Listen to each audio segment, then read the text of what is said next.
Switzerland to finalize a permanent peace deal between the U.S. and Iran. Both sides agreeing to a 60-day roadmap. Talks now shifting to nuclear issues and sanctions. President Trump in the Oval Office today during an executive signing, telling reporters he thinks the diplomatic negotiations will avoid another escalation at the Strait of Hormuz and praised the U.S. naval blockade. I think the blockade was more impactful than dropping bombs, if you want to know the truth. It was like I said, they call it the steel wall. Nobody got through. Not one ship got through, able to go to Iran. Oil prices. They got through. We wanted them to go through.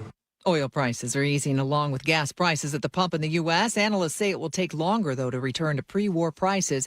A gallon of regular dipping below $4 a gallon. Clive Davis has died, the music promoter credited for discovering some of the greatest singers and bands of the past 3 generations, from Whitney Houston to Billy Joel and Santana. Davis was 94. This is ABC News. In Southern California, fire crews continuing to battle flare-ups of the massive warehouse fire in Boyle Heights, East Los Angeles. It's been burning since Wednesday. Thick, black, billowing smoke filling the air. ABC's Melissa Adon has more on the impact. Unhealthy air quality in parts of Los Angeles, and all of this is due to this massive warehouse fire that is burning. It has been smoldering for days now, and now a state of emergency has been declared. We can see those smoke and plumes from miles and miles away. LA officials handing out masks and air purifiers to people because we are talking about 85 million pounds of food that is decaying and burning. Officials say that this could possibly burn for weeks. In Utah, a fast-moving wildfire triggering evacuations near Eureka, southwest of Provo. It's charred nearly 22,000 acres and is 0% contained. It is the biggest of 11 wildfires burning across the state. I'm Michelle Franzen, ABC News. Coming up, a local connection to the foiled plots to attack the White House. That's after Nate Connors at the traffic desk. Thanks, Aaron. This one brought to you by Subaru of Puyallup. South 5 into Seattle getting pretty heavy now from Lake City Way all the way to the West Seattle Bridge, where we have a new collision in the HOV lane. 25 minutes from Linwood in the downtown. North 5, you're going to jam up at the West Seattle Bridge in the downtown. Not too bad here. The West Seattle Bridge itself jams up eastbound at Highway 99 over to I-5. Bellevue to Renton on 405, closing in on a half-hour commute. Your backup starts about mid-Bellevue. South Center to Bellevue on 405, heading northbound, a 20-minute drive. It's slow from I-5 and South Center all the way through the S-curves. Seattle to Federal Way, 25 minutes. We're slow from 405 to 516. And on the Valley Freeway, southbound 167 at South 277th, a collision's been moved to your right shoulder. It was blocking momentarily. It's 40 minutes from Renton to Puyallup. Typical heavy backups already between Algona and Sumner. Subaru of Puyallup has dependable, fuel-efficient, all-wheel drive models, including the new redesigned Subaru Outback. Find stress-free pricing and offers at SubaruofPuyallup.com, your stress-free dealership. KIRO Newsradio real-time traffic. I'm Nate Connors. KIRO News Radio 97.3 FM Northwest News. Now, the latest from KIRO News Radio and MyNorthwest.com. Good afternoon. I'm Aaron Granello. A man from Washington is among several suspects now charged in a foiled plot targeting the White House UFC events. William Faulkner was arrested on Friday. He appeared in federal court in Tacoma today and is now charged with conspiracy to commit murder. Faulkner is accused of plotting the use of drones filled with explosives in that attack. Authorities say the plan involved multiple people using those drones to spark chaos and gunfire to target crowds. Faulkner could face life in prison if he's convicted. A former daycare manager accused of abusing her 7-year-old stepchild has pleaded not guilty.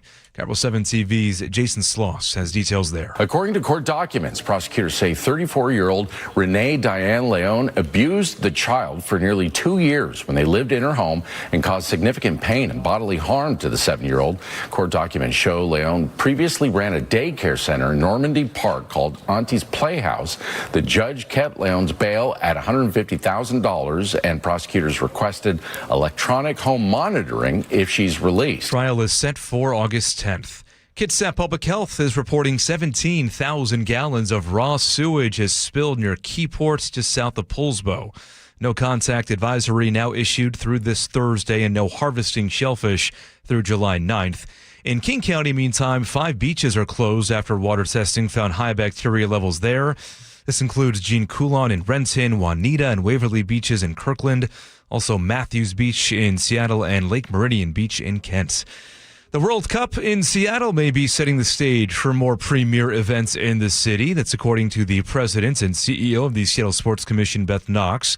She tells KIRO 7 TV there is no better shot at showing off the city than right now, hosting the world's largest sporting events. Especially the television viewers who are seeing what a beautiful city this is and saying, I want to come to Seattle. Knox says they already have their sights set on more big-time events, including the 2031 Women's World Cup and the NFL Draft.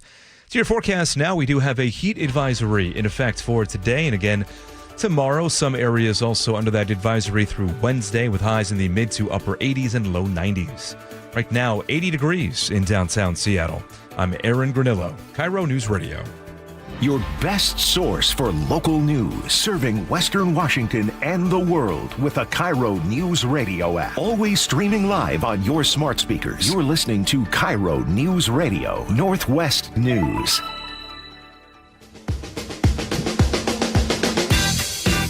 Well, good afternoon. Welcome to the John Curley Show. It's Tim Gatos, Greg Tomlin in, TG and GT. For good afternoon, my brother. John Curley. Always good to be with you, Greg. I'm Likewise. looking forward to this. Every time we get such a great opportunity to discuss and analyze all the incredible things happening in our city and country, and today is going to be just that way. And, Greg, I tell you, Friday was one of the most incredible, shall I say, iconic days in Seattle history. People were just beaming and beaming about what happened here in Seattle. And was it an inflection point? We'll look back on this day and say, man, this is the day Seattle turned the corner. We turned the corner on this day, perhaps. Is it a blip or is it something we can perpetuate? Yeah, we'll get into all of that. And, you know, you and I, we were talking earlier just about how, you know, we can do two things at once, right? We can talk about all of the incredible challenges, frustrations we've had, especially over the last few years. And at the same time, we know Seattle is this incredible city. And I think we all desire, no matter how we kind of speak about it or how it comes out of us, we all want, most of us, I think, want the same things, right? We want a clean, safe city that we can be proud of. And I think that's what we saw on Friday. And to talk about that with us, former Seattle City Council President Sarah Nelson is with us. And we're going to dive into, was this a moment, an inflection point we'll look back on Friday. And Sarah, we want to welcome you to the program today. Thanks for joining us. You sound so high on Seattle. I love it. Hey, I tell you, I mean, there's a reason, like, most of us are here and have stayed here, have said, you know what, this place is willing, it's worth fighting for, right? We want to dig in, and I think we can all do better. And Friday was one of those times where we're like, man, we're so proud. We're so proud of this city. You know what I heard, Sarah? Get this. What? People on the Bainbridge Island Ferry, chants of USA broke out on the Bainbridge Island Ferry. I did not have that on my bingo card, Sarah. Wow. And, you know, well, sound travels on water, but then cue the orcas coming up out of the water. I mean, I don't think that happened, but it would have fit the moment, indeed. Yeah. What was your reflection after Friday when, I mean, really, you've got the world, right? The world is saying, wow, Seattle. Yeah. So leading into the games, I was just so excited. I was excited to show off my city, knowing that the following day, the first match that was going to be here, knowing that our city, our gorgeous city, would be on screens across the globe. And what they would see is not just our beautiful landscape, our skyline, but also just it would show Seattleites at their best in the stadium and welcoming people from around the world to our city. And it was just really great to be looking forward to that. And Friday's game, wow, it proved everybody right. I had to be in the action, so I just went to Pioneer Square, and nice. It was wall to wall people, and the crowd was so thick. But you know, from my Grateful Dead days, I like being in a crowd and participating in that collective euphoria. I want to hear more about those Grateful Dead days at some point. Yes. Get into vivid detail about to be that. continued at some point. Okay, but Jerry Brewer, writing for the New York Times and The Athletic, describes Seattle as a soccer beacon shining brightly on the world stage. He writes about the picturesque waterfront, the festival-like atmosphere, and more. Do you see what's happening right now in the city, though, as a mirage that will soon pass into memory, or are these conditions, to at least some degree, sustainable in terms of cleanliness, public safety, and positive vibes? Well, let me, I usually don't like either or answers, but let me just tell you where my mind has been at. My job was to focus on the city's problems and fix them, right? And so for 4 years, that's what I was doing. And and every now and then I had to remind myself to look up and look around and see what all was going on that was super positive in our city, the waterfront, and just, so much else. And so Friday was an opportunity, or leading up to that was an opportunity for me to do that again. And so it's not, was it a mirage or can we do better? Well, sure. I will say that we can do better. We can always do better. We could have done better in, when I started working for the city in 2002 for Councilmember Richard Conlon. The point is we must always be trying to do better for the city and for ourselves and to each other. That's what I will say. And that was a good exercise. Let's just leave it at that. Yeah, and the question is it, and a lot of people are asking, is it too much to just expect this in the sense of just cleanliness, safety? Why is that hard for us as citizens to expect that? It's like my neighbor. I liken it to this. My neighbor who kind of lets his yard just go. It's just completely a disaster, right? But you get rats and all this kind of stuff. It's disgusting. It's gross, right?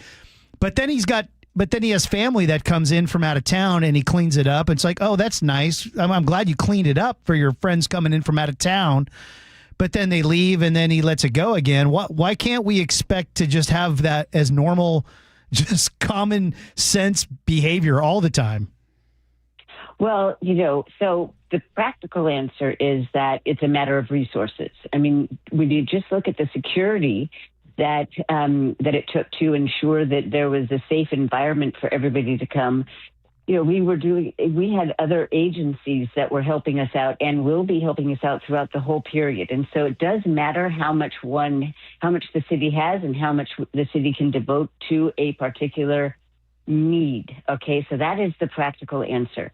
But then there's also the core belief in me that it's all about potential, and we should always be looking and trying to live up to our potential and looking to see where we're failing.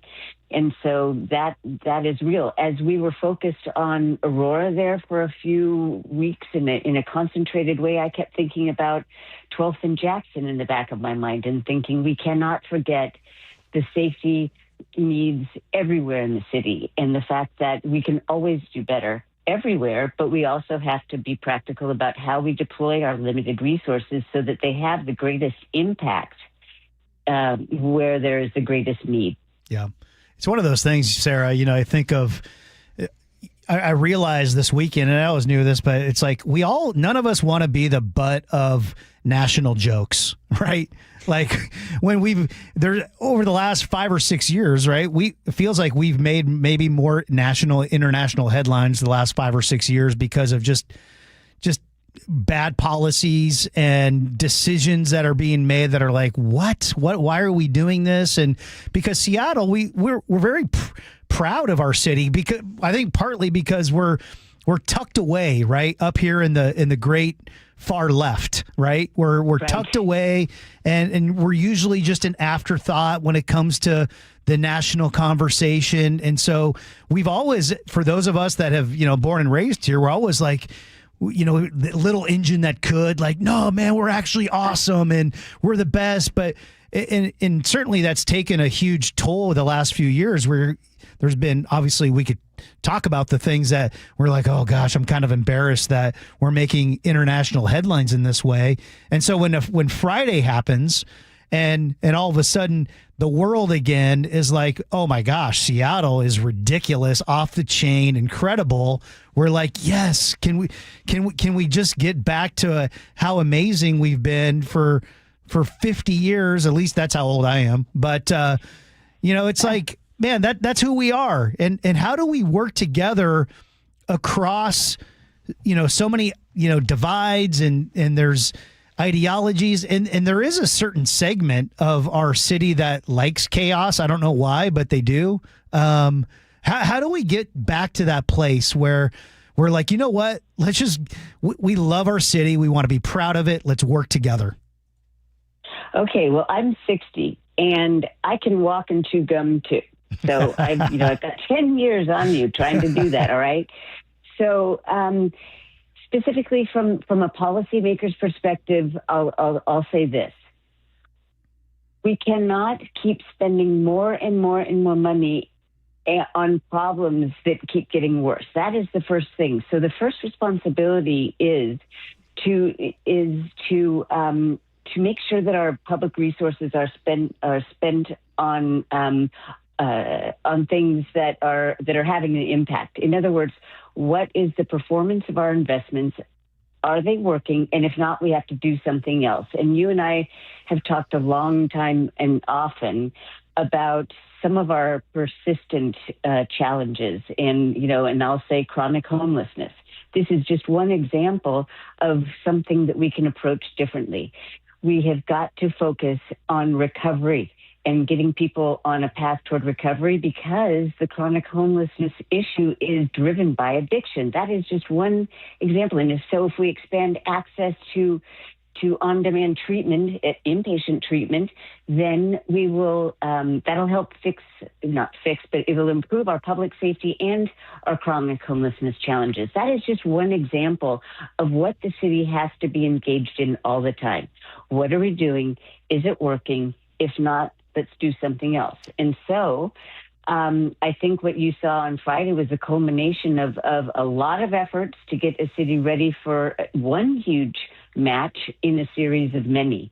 And we have to carry forward after it's all said and done in August, in December, that we can do it. It's a matter of responsibly and pragmatically deploying our resources on our greatest challenges, on our greatest needs. And I will always come down on the issue of public safety, because without public safety, we can't have economic growth. We cannot, we'll constantly be applying Band-Aids to very expensive problems. And so that is what I will say when it comes to how do we fulfill our potential on an ongoing basis, perhaps not as spectacularly as we did on Friday, or as we're attempting to during the World Cup matches, but that is what the city has to do ongoing. And one thing I'll say, when you were talking about our little corner of the northwest on the northwest of our country, this place has spawned, Boeing, Starbucks, Microsoft, Amazon. I mean, this is a place of great ideas. So I don't know what the mojo is. Fremont Brewing. Is, but there. God, I wasn't even going to go there. But I will say that there very well could be something magical about this place. Maybe it's the weather. Maybe it's the fact that people come here for, I don't know, for one thing. Go back to the timber days. I don't know what it is, but this place has an innate specialness. Well, there is an innate specialness. I can't explain that. Yeah, and I think one of the questions on the table is, are the conditions currently as such to where great businesses can originate here again and thrive into the future? We're speaking to a former Seattle City Council President, Sarah Nelson, here on KIRO Radio. And related to this sort of taxing and spending issue, I wanted to get your take on the Downtown Seattle Association report released last week that found that downtown Seattle has lost around 30,000 jobs since 2020 due to the Jumpstart tax.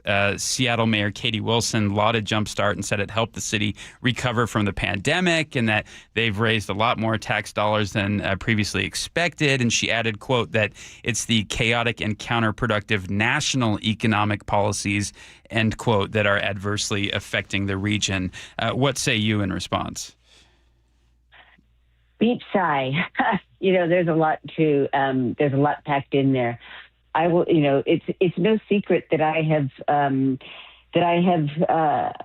been a critic of the need for the payroll expense tax jumpstart. I call it what it is, because we cannot rely on one source, one pot of money for so much of our revenue. And so I will say that we have got to make sure that local government, the purpose of local government is to deliver basic services. The charter says police, fire, parks, libraries, and transportation. So that is our primary job, and we've got to do that. Yes, and I believe that we also have to provide a safety net for people who are struggling, and that is that's a large part of what the PET revenue is supposed to fund. And we have always got to make sure that we don't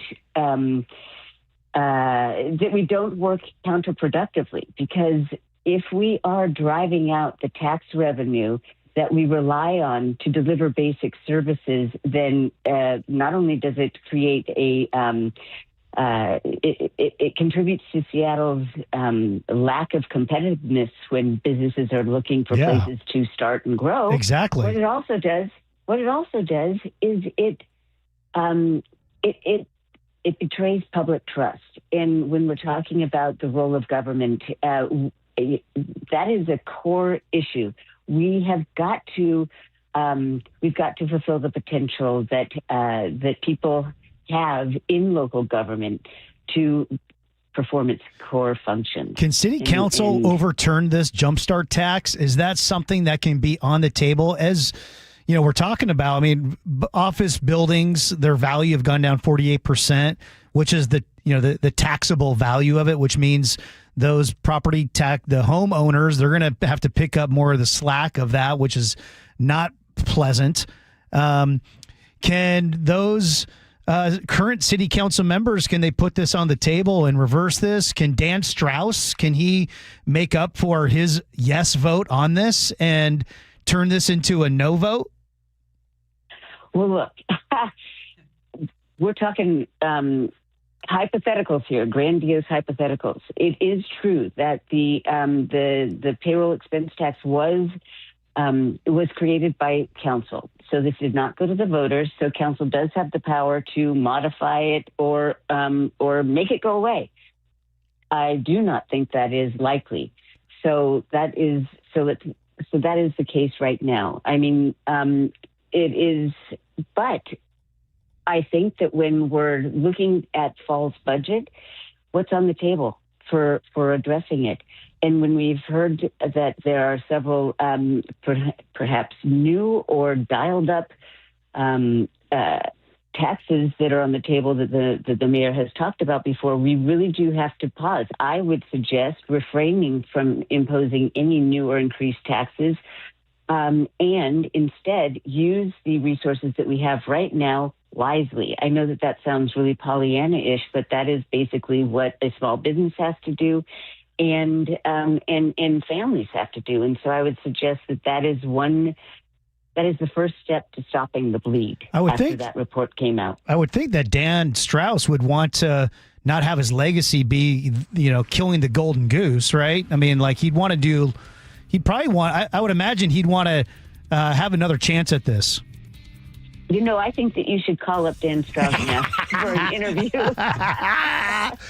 Yes. Sarah Nelson, last question while we still have you here. Any big plans for America 250? Pro tips for celebrating this great American holiday coming up? Gosh, I hadn't even thought of that, frankly. No plans? I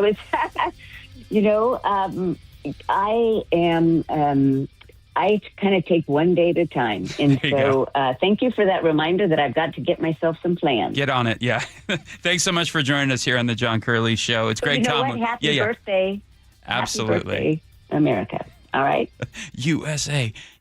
We'll be right back after these, but first let's send it on over to Nate Connors at the real-time traffic desk. Thank you, sir. Global Credit Union has the update. Everett to Seattle, a 40-minute trip, just a half hour from Linwood. You're all clear until you get into the U District, where it turns into a parking lot there near 50th, all the way down past the West Seattle Bridge, where we're still dealing with a collision in the HOV lane. Seattle to Everett, 50 minutes, half hour to Linwood. Same story, Bellevue to Everett, 50 minutes, half hour to Linwood. Renton to Puyallup on our Valley Freeway, just 40-minute commute right now. The north end looks good. We're dealing with stop-and-go volumes between Algona and Sumner.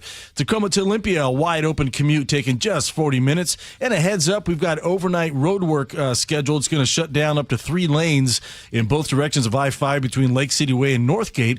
Crews are replacing concrete panels starting at 9 o'clock through 5 a.m. This is scheduled all week, and that includes some ramp closures along this stretch as well. Global Credit Union, where members enjoy no-fee accounts and early payday with direct deposit. Learn more at globalcu.org. KIRO News Radio, real-time traffic. I'm Nate Connors. Choke Points with Chris Sullivan, presented by Carter Subaru. It's an interesting menu for Tuesday's Choke Point. I've got a little chicken, got a little fish, and I got a few other tidbits to throw in there. Every so often, we break out the Choke Points grab bag, and that's what we got for you tomorrow morning on Seattle's Morning News. Get all of Sully's Choke Points at mynorthwest.com and the KIRO Newsradio app. John Curley here. When it's time to replace or add a cooling system, you have 3 real concerns: who's doing the work, what equipment goes in, and will it perform for years to come? For all these reasons and more, I tell everyone to call Home Comfort Alliance. Award-winning, friendly service, licensed experts who treat your home like their own, and they stand behind every install.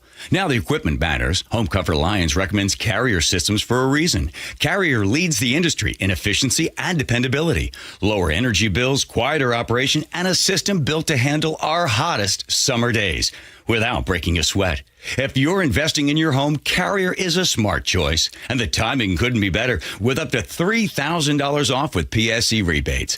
Do what we did. Turn to the experts, Carrier and Home Comfort Alliance. We couldn't be happier. For heating, cooling, plumbing, or electrical, call the comfort people, Home Comfort Alliance. Visit homecomfortalliance.com today. That's homecomfortalliance.com. Jane Dawson did something smart. She saved hundreds on auto insurance switching to Progressive. With the money she saved, she got herself a pricey bird feeder with an ultra-high-def camera. Should Jane have just bought a regular bird feeder? Yes. Is it hard for her to admire nature when the camera doubles as the bird's potty? Also, yes. But it's Jane's savings, and if she wants to spend her time watching the digestive habits of the white-breasted nuthatch, we say you go, girl. Switch and see if you could save with Progressive and treat yourself. Progressive Casualty Insurance Company and Affiliates. Hey, Green Gobbler here. So you've got a clogged drain in your bathroom. Water in the sink's overstaying its welcome. You're spitting today's toothpaste on top of yesterday's toothpaste. You hoped it'd go away. Yeah, clogs don't just go away. I make them go away. I'm Green Gobbler, the only clog dissolver you need. I'm bleach-free, safe for your pipes, and I work. Guaranteed or your money back. Because I never met a clog that was going to unclog itself. Green Gobbler. Let the gobbler get it. RV buyers save thousands at the 10th Annual Summer RV Blowout Sale, June 18th through the 28th at the Evergreen State Fairgrounds. Top manufacturers with every floor plan imaginable, exclusive dealer rebates, huge discounts on new and used models, factory reps on site, enjoy free lunch, plus a year's worth of free camping. The 10th Annual Summer RV Blowout Sale, June 18th through the 28th at the Evergreen State Fairgrounds in Monroe, hosted by Open Road RV. Free parking and admission. Guys, want long-term health you can count on? It starts with knowing your numbers. This June, for Men's Health Month, Revive Seattle is offering a free comprehensive wellness panel, a $400 value, including testosterone, blood sugar, heart health, and more. Take control of your health today and stay strong for the long haul. Offer ends June 30th. Call 206-529-1111. That's 529-1111 or visit ReviveMen'sHealth.com today. Looking for a simple solution to hair loss this summer? Get the same breakthrough one-day treatment I received at Advanced Hair during their once yearly summer savings event. Your own natural hair begins to regrow the very next day, and Advanced Hair guarantees it will grow. Take advantage of your flexible summer calendar and get the most hair for your dollar during their best offer of the year. For details and a free consultation, call 425-449-8185, advancedhair.com. Hey, how's your money situation? Are you ready for retirement? Well, if you want to know what the pros are doing to make wealth multiply and retire like royalty, then you need to listen to this show, Sound Path Through Retirement, with Ben Koval and Matt Leibarger. Get your money right and tune in every weekend, Saturdays at 10 a.m. and noon on KIRO Newsradio 97.3 FM. Wendy's new Biggie Deals lets you choose whatever you're in the mood for. It's like a music mixing board of deals, and you're the producer. Go with some chill folk music with a JBC in the $4 Biggie Bite snack. Try the drum and bass of deals with a double stack and a $6 Biggie bag. Or go full-on sandwich symphony with an $8 Biggie bundle, the grand finale of snacking. And the best part? They all come with napkins. $4, $6, and $8 Biggie Deals how you want them at Wendy's. Price and participation may vary. Single items at regular price. Prices may be higher in Alaska, California, and Hawaii. From the FIFA World Cup to competitive business environments, grand ambitions lead to game-changing achievements. At Bank of America, we're there to support businesses at every step, providing insights and expertise to help you gain an edge. He shoots, he scores! What would you like the power to do? Explore winning business solutions at BofA.com/gamechangers. Bank of America, official bank of the FIFA World Cup 2026.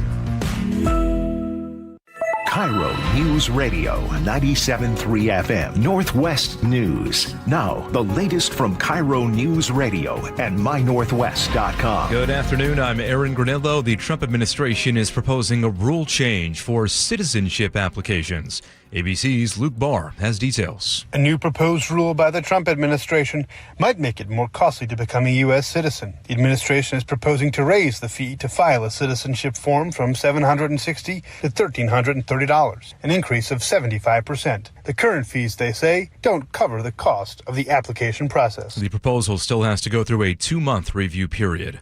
President Trump says progress is being made in the negotiations with Iran. The Strait of Hormuz back open, oil prices falling.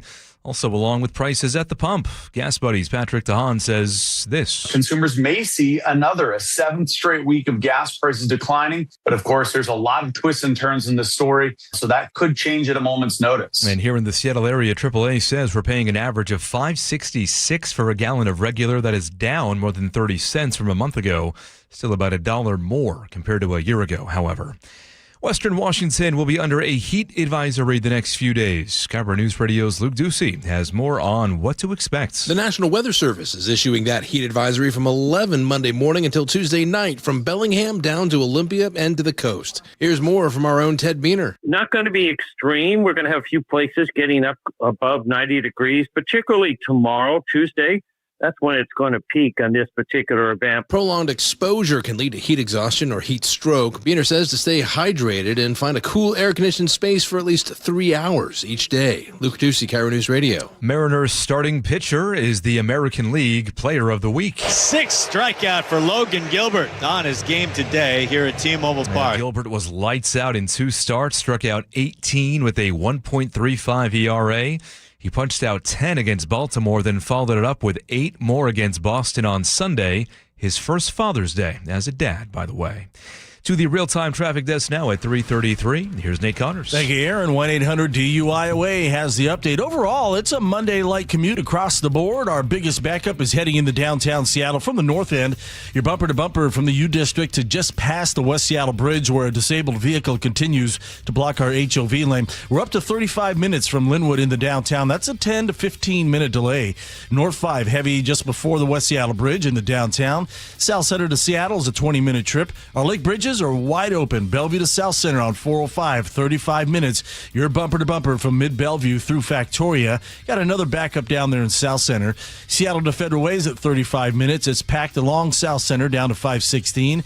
And if you're heading over Tiger Mountain on westbound 18, you've got about a 2 to 3 mile backup as you head up to the summit. Once you reach the summit, you'll clear out right away.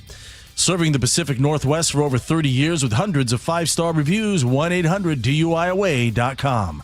KIRO News Radio, real-time traffic. I'm Nate Connors.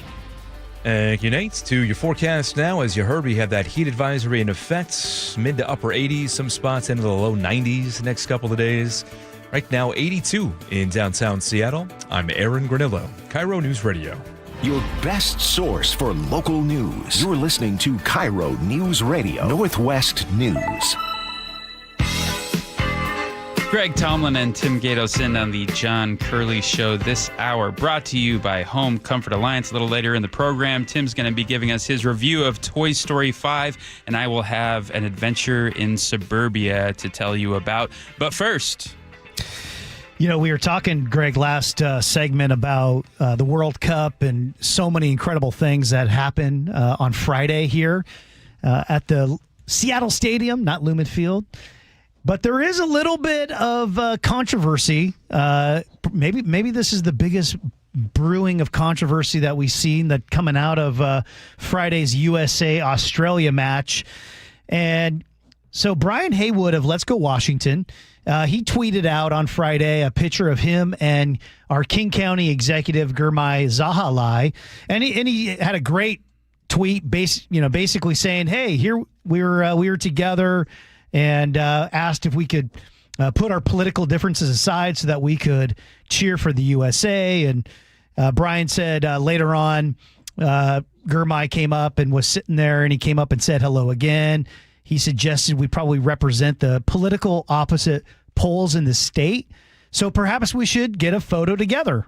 And Brian posted a photo of them together along with Gurmai's wife. And Brian said, I suspect we'll be engaged in significant political battle in the future, but it was a reminder that even political foes can pause for patriotism, pleasantries, and a well-timed fatherly photo bomb. And I remember I saw that, and I knew what was coming. I think we all, being here in this area, that you can predict the future fairly easily on these kind of things around these parts, and certainly what happened was, I think, easily predicted. So someone posted and responded to Gurmai and said, basically, man, Gurmai, I can't believe that you did this. This person, Brian, is single-handedly trying to, persecute the trans people and vulnerable people. And, why would you do that? And Gurmai responded. He says, you're right. I was with my family at the game. He asked for a picture. It happened quickly while I was walking. I should have taken a beat to say no instead of doing the reflexive and socially familiar thing. Very sorry for the harm. I will do better. And joining us right now to get reaction and response is Let's Go Washington's founder, Brian Haywood. Brian, welcome to the program. Hey, good afternoon. Thank you, guys. So, Brian, interesting weekend. Yeah, is there any context that Tim is missing here with this photo, its origination, and everything that transpired afterward?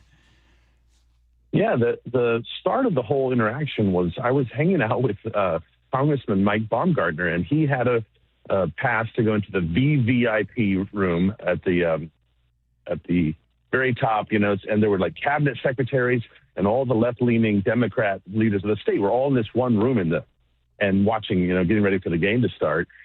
And I saw Gurmai and said to Congressman Baumgartner, do you know who he is? He's a King County, and Congressman Baumgartner said, well, we need to go meet him. So we walked over, and Congressman introduced himself, and I then shook his hand. I said, I'm Brian Haywood. And he said, oh, well, maybe we can put our political differences behind us while we watch this game and cheer for America, right? And I'm like, yes, that's exactly right. That's fantastic. And so we met him, and and his wife was there, and she's lovely.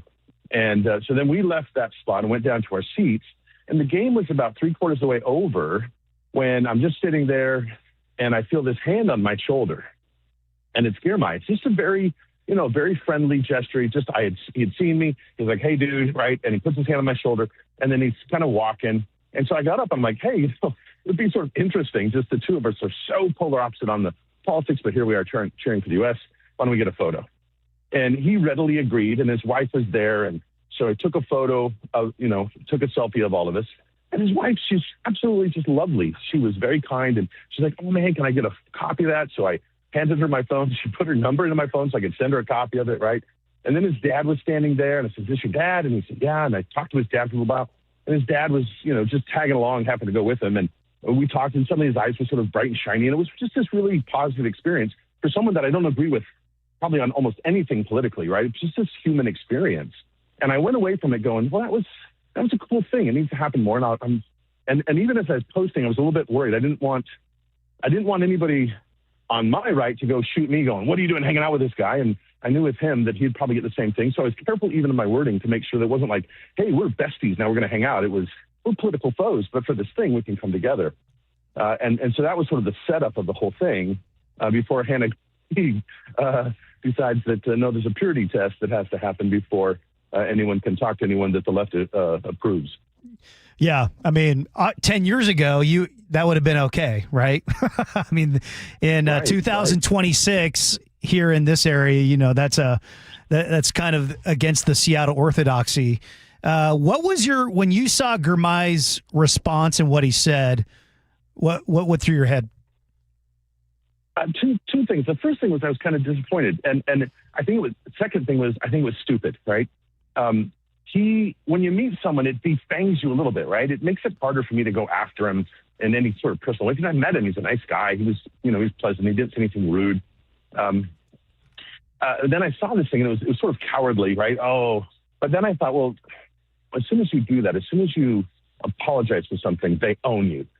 And he should have. I really think what he should have done is said, "Hey, screw you guys, right? This is America. We're there for the sports. They were cheering on Team USA, go USA, right? And just let it go." Instead, he's turned it into, maybe inadvertently, but kind of, I think he's smarter than that. He's turned it into this bigger event than it needed to be. He could have told the people just to go pound sand, that he doesn't like me, doesn't agree with anything I say, but, we had this human experience. And instead, he's made it into something like, oh, he's taking his marching orders from the crazy people over at the burner, right? Well, what's quite striking to me is it looks like somebody screenshotted the original picture and then sent a DM to him. And the screenshot says, "You don't have to punch the guy," you being the guy, Haywood, "but damn, don't be kind."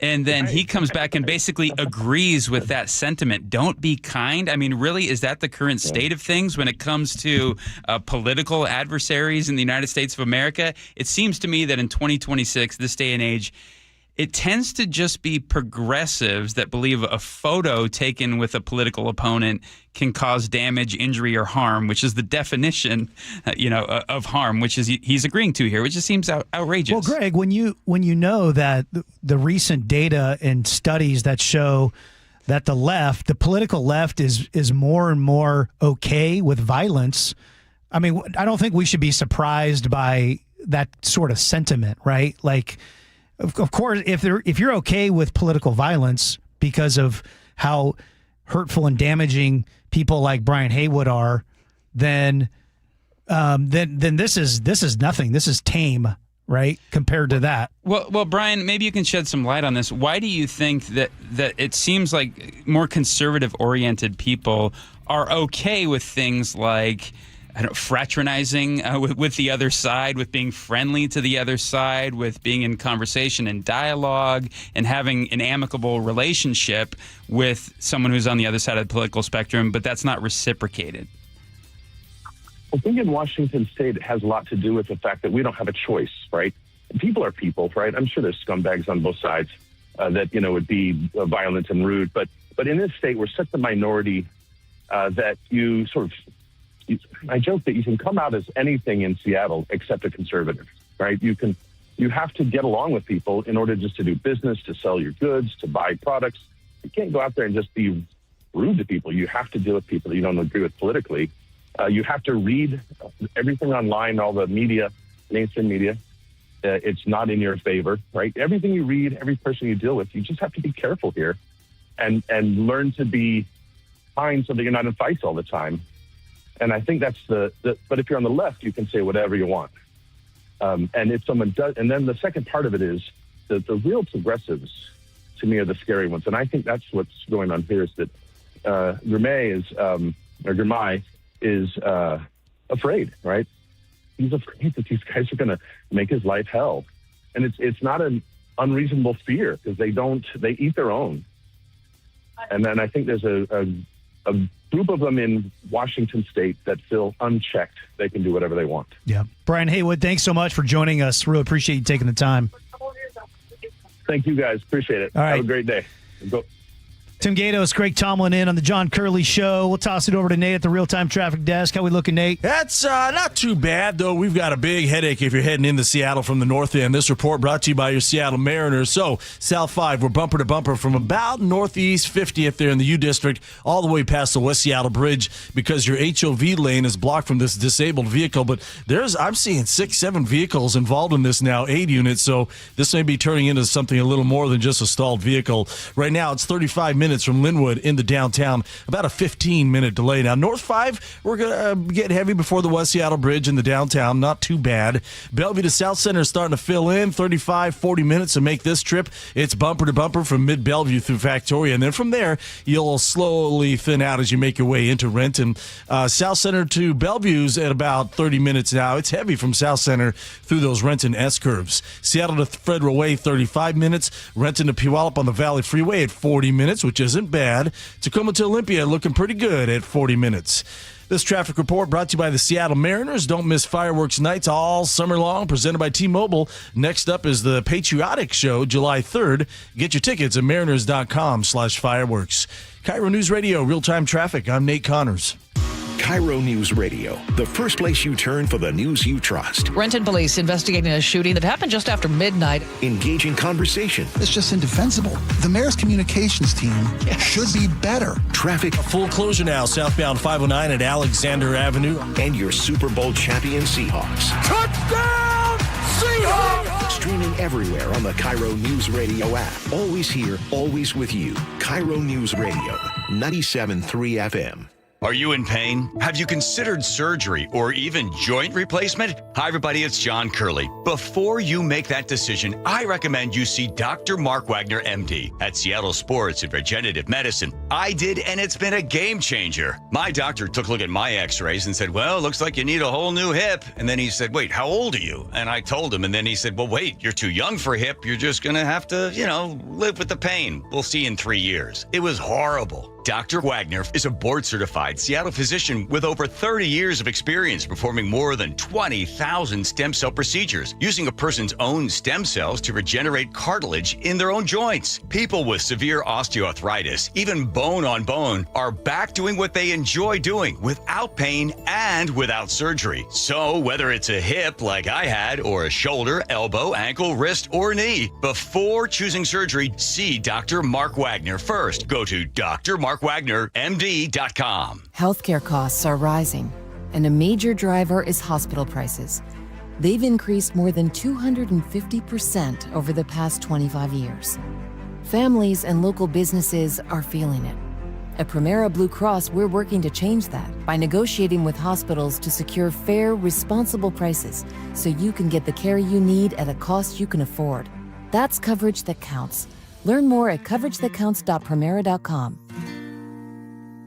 This is a special alert to all Americans who own a vehicle with less than 200,000 miles with an auto warranty about to expire or with no warranty coverage at all. Due to a decline in the economy, CarShield is announcing a low-cost month-to-month vehicle protection plan that is now available to the public to save any driver out-of-pocket expenses on future auto repairs. Call now to find out how you can pay almost nothing for covered auto repairs. Yes, you heard that correctly. Pay almost nothing for covered auto repairs. An open phone line has been established for all drivers to call for a free quick quote. Call 800-330-8323 now. Drivers who are covered will not have to pay for covered repairs again. This protection plan is at an all-time low. Additionally, drivers who activate this vehicle protection today will also receive free roadside assistance, free towing, and car rental options at no additional cost. Call us for your free quick quote today. 800-330-8323. That's 800-330-8323. What do you have to lose? Call 800-330-8323. Again, 800-330-8323. When the heat's an 11, cool AC would be heaven.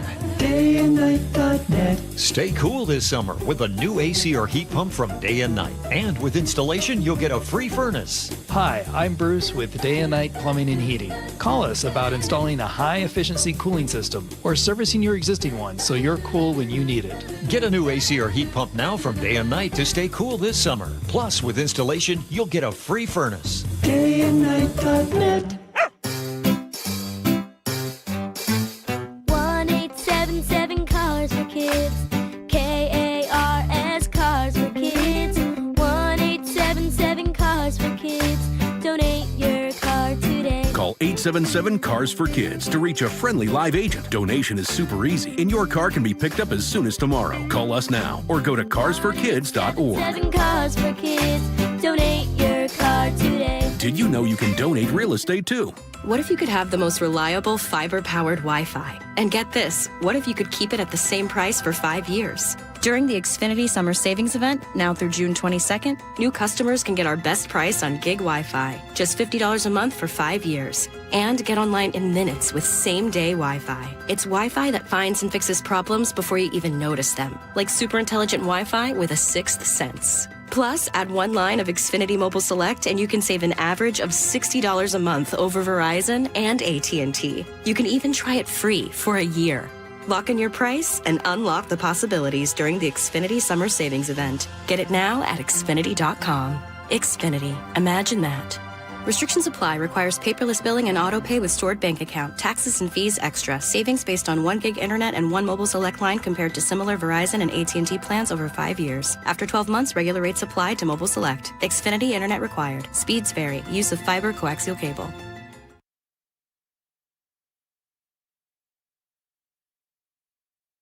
Curley Show. Thanks so much for joining us. Suncadia Resort, Tim. The popular destination for many Washingtonians to get some R&R, enjoy nature, go golfing, bike riding, perhaps hit up the spa. Now there's a new attraction at Suncadia, which just opened over the weekend. It's called Suncadia Social, which is a new retail village and community destination right in the heart of the community there. Tim, you attended the grand opening celebration. What is your review of Suncadia Social, and does it make this haven in the heart of Cle Elum even more attractive for potential visitors? The short answer, Gregory, is yes. This is not a paid advertisement. I know that setup sounded like one, but I'm genuinely curious because I've frequented Sun River in Oregon. It's about a 7.5 hour drive from here, and I went there growing up. I've gone there a few times since having kids of my own, and it seems like there's some parallel between these two kind of resort areas, but this one much, much closer here, just a short drive over the mountains. That's the thing about Suncadia, which was, you know, it's an hour and 15 minutes from here. Yep. And you just get a cruise over there. It's so beautiful out there. The smell of the pine trees. And yeah, I was there for the Suncadia Social grand opening Friday afternoon. And it is so cool up there. They put, you guys know Simply Seattle, the stores here in downtown. They also run these kind of more boutique-y, luxury, bougie kind of items that they, clothing and whatnot. So they have a store there called Out West, which is super cool. They've got another retail shop up there. They've got a coffee shop. They've got a grocery store, Roslyn Grocery. Just the whole thing was really neat. I mean, you could see the community that was just getting built there. There's more of a central location for people to hang out. They were doing magic shows, and a dude with like a lizard was freaking people out, which was cool. I got to see that dude with the lizard. Yeah, that was pretty awesome. I mean, it was just like it had a vibe. Okay. Right? And I love vibes. I love good vibes. And this had a vibe. Does it feel like a place that's going to continue growing, or it's sort of limited by how far the village or whatever it's called can continue to grow? Yeah. I mean, I think it's limited in how big that village can grow. Space can be, it looks like maybe they can add a few more kind of retail shops and maybe another restaurant or so. But it was really cool because if you've ever been up there, they have, they've got the lodge and they got the pools and they got the parks and whatnot. But this is like the thing that binds it all together. It's like it's central. It's right in the middle. Which I thought it was always missing. Yeah. Right. Yeah. So it was really, really cool, really special. And so, man, I'm looking forward to, my family wasn't there with me, but I'm looking forward to having them check out the Suncadia Social. Should be pretty cool. Greg Tallman and Tim Gatos in on the John Curley Show. Coming up, we'll get Tim's review of Toy Story 5. Is it much needed or superfluous? And we'll also talk a little Iran deal, on or off, straight open, closed, ceasefire, on or off. More to come on a busy day, but first let's send it on over to Nate Connors at the Real-Time Traffic Desk. Thank you, sir. We just cleared our disabled vehicle, South 5, near the West Seattle Bridge. So this opens up your HOV lane, but it's left us with a bumper-to-bumper backup starting at Ravenna to the scene. So it's a 20-minute delay from Linwood, taking you 40 minutes now to get into downtown. Southbound 99, a good alternate choice as drivers are beginning to ditch I-5 head that way. So we are now looking at backups on 99, scattered backups from the zoo all the way on to East Marginal Way south. Seattle to Everett, 40 minutes. Bellevue to Everett, 45. Everett to Marysville has climbed to 15 minutes. We're getting heavy between 526 and 529 now. Bellevue to South Center is going to take you 35 minutes. It is bumper to bumper from 520 now through Factoria. Then from there, you're going to thin out, but you're not in the clear till you get to the VMAC. We've pretty much cleared out down there in South Center. KIRO News Radio, real-time traffic. I'm Nate Connors. Choke Points with Chris Sullivan, presented by Carter Subaru. It's an interesting menu for Tuesday's Choke Point. I've got a little chicken, got a little fish, and I got a few other tidbits to throw in there. Every so often, we break out the Choke Points grab bag, and that's what we got for you tomorrow morning on Seattle's Morning News. Get all of Sully's Choke Points at mynorthwest.com and the KIRO Newsradio app.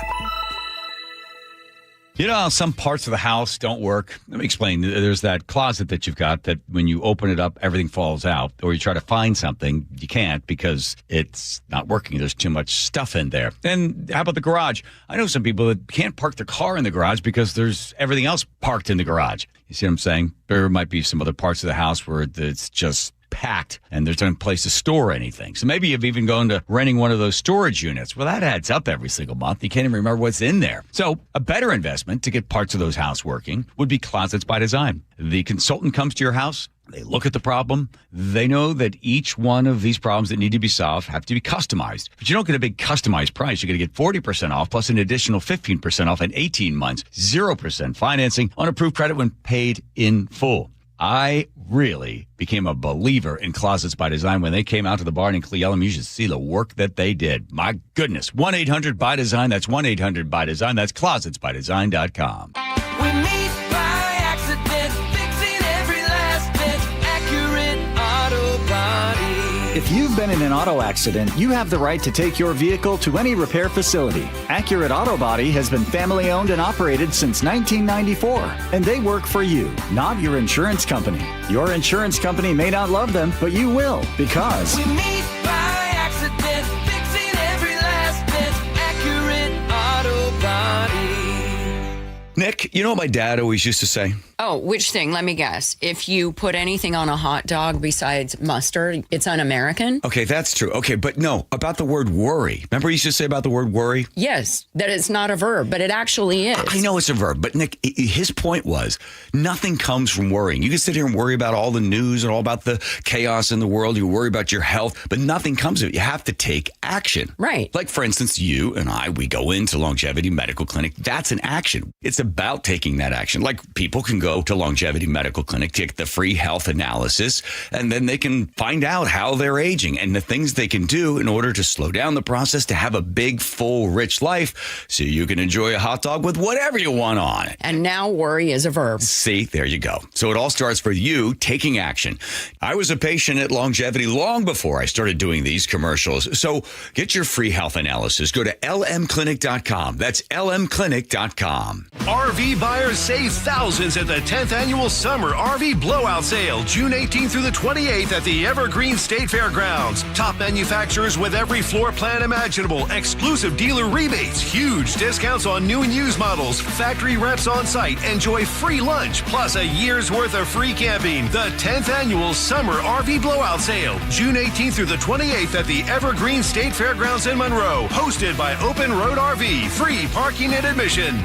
Staples Easy Deal Days are here. Score up to 50% off more than 1,000 products in-store and online. It all ends July 4th. Staples. That was easy. Man, I love this place. I've been surfing here since I was a kid. Now, seeing my grandson out on the water, it means everything to me. Watching him and taking in the blue waves, the sea breeze, the blurry horizon. If you have geographic atrophy, or GA, subtle changes in vision could mean it's progressing toward irreversible vision loss. Izervay is proven to slow GA progression and could help preserve your vision for longer, so you may keep seeing the world around you. Izervay, or avacincaptad pegol, is an eye injection. Don't take it if you have an infection or active swelling in or around your eye. Izervay can cause eye infection, retinal detachment, or increased risk of wet AMD. Izervay may cause blood in the white of the eye, blurred vision, or a temporary increase in eye pressure. Do not drive or use machinery until vision has recovered after an eye injection or exam. Ask your retina specialist how you can slow your GA with Izervay. To learn more, call 1-855-IZERVAY or go to izervay.com. Paid for by Astellas Pharma. KIRO FM and HD1, Tacoma, Seattle. ABC News, I'm Michelle Franzen. Peace negotiations between the U.S. and Iran remain fragile, but both sides say progress was made on the first round of talks. It includes the U.S. issuing a 60-day waiver allowing Iran to sell oil again. President Trump today says any profits will return to the U.S., he says, in the form of exports for U.S. grain. If the sanctions go out, money's going to be put into this country. All that money's coming back in the form of purchases of food, which they desperately need. They have 91 million people. They can't feed them. So the money that we lift is going to go to our farmers. The Coast Guard says there are no deaths following a U.S. Coast Guard helicopter crash during a training flight today near Juneau, Alaska. 4 crew members were on board. The cause remains under investigation. Former Federal Reserve Chair Alan Greenspan has died. He was appointed by President Ronald Reagan. Greenspan's wife, NBC's Andrea Mitchell, says he died from complications of Parkinson's. He was 100. This is ABC News. Another line of volatile storms on tap for the Midwest and parts of the South again today. Flight cancellations are stacking up with more than 650 cancellations nationwide. Over the weekend, there was more than 50 reported tornadoes, with the most logged in Kansas, Illinois, and Indiana. 2 deaths were confirmed in Illinois, 1 in Kansas. Legendary music producer Clive Davis has passed away. A 5-time Grammy winner and a member of the Rock and Roll Hall of Fame, Clive Davis is credited with discovering and guiding some of the biggest musicians ever, from Aretha Franklin to Earth, Wind and Fire to modern acts like Maroon 5 and Alicia Keys. A statement from his family says Davis shaped the soundtrack of countless lives and left an indelible mark on our culture. Mike Dubusky, ABC News. Clive Davis was 94. Michelle Franzen, ABC News.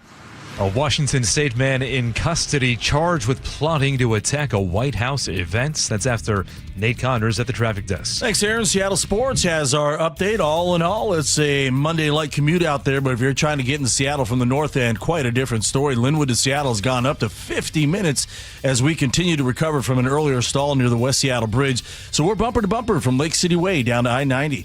Southbound 99 has scattered backups from the zoo all the way down to the West Seattle Bridge. North 5, you're going to jam up right at the West Seattle Bridge into downtown. That's a pretty hefty backup right there. But once you get through downtown, you're pretty clear. Bellevue to South Center, 35 minutes, bumper to bumper from 520 through Factoria. And then from there, it thins out down to the VMAC. In Federal Way, westbound 18 to Weyerhaeuser Way, we've got a collision. It was blocking momentarily. It is now sitting on your right shoulder, but it is right next to the main line. So if you're heading that way, keep an eye out. Southbound 167, we're bumper to bumper from State Route 18 into Sumner. Tacoma to Olympia, wide open this afternoon, taking just 35 minutes. Download the Seattle Sports app to stay in the know with the latest news, scores, and opinions about your favorite teams. KIRO News Radio, real-time traffic. I'm Nate Connors. KIRO News Radio, 97.3 FM, Northwest News. Now, the latest from KIRO News Radio and mynorthwest.com. Good afternoon. I'm Aaron Granello. A Washington man appeared in federal court in Tacoma today, accused of plotting to attack the UFC events at the White House. William Faulkner is now charged with conspiracy to commit murder. Court documents say he planned to build and fly drones that were loaded with explosives at the events. Prosecutors say the goal was to drive crowds toward co-conspirators that were armed with sniper rifles. Faulkner faces up to life in prison if he's convicted. A 15-year-old Tukwila boy now facing first-degree murder charges for a shooting in Kent. KIRO News Radio's James Lynch has details. The teen appeared in King County Juvenile Court facing charges related to a June 3rd homicide. Police allege the teen fired multiple shots into a group of people, killing a 15-year-old girl. Casey McNerney with the King County Prosecutor's Office says the teen was arrested last Friday and faces multiple charges. Murder, 4 counts of assault, 1 count of attempted murder in the first degree, and also unlawful gun possession. The teen is due back in court later this week. No word yet on whether he will be tried in juvenile or adult court. In Seattle, James Lynch, KIRO News Radio. A waterfront wedding venue on Lake Union started taking on water this morning. The Seattle Fire Department responded, pumping out the water from the MV Scansonia, known as Seattle's last wooden ferry. No word yet on what caused the leak and no injuries reported. The historic ferry was built back in 1929. Repairs could take weeks. The Seattle Sports Commission says there is no better shot than the World Cup at showing the city is ready for more big-time events. KIRO 7 TV's Monique Minglavin sat down with the commission's president and CEO. Beth Knox is known as the Seattle World Cup host city board chair. It's also an opportunity to position Seattle on that global stage. The World Cup is a world stage, the single most watched sporting event on the planet, an estimated 6 billion people. But this main event is also an audition. So that we get hopefully better consideration for future events that we want to host here. And that includes the Women's World Cup in 2031. Seattle is one of 14 cities in the U.S. up for consideration. To your forecast now, a heat advisory running into tomorrow and again on Wednesday with highs in the mid to upper 80s, some spots into the 90s. Right now, 83 degrees in downtown Seattle. I'm Aaron Granillo, KIRO News Radio. Your best source for local news, serving Western Washington and the world with a KIRO News Radio app. Always streaming live on your smart speakers. You're listening to KIRO News Radio, Northwest News.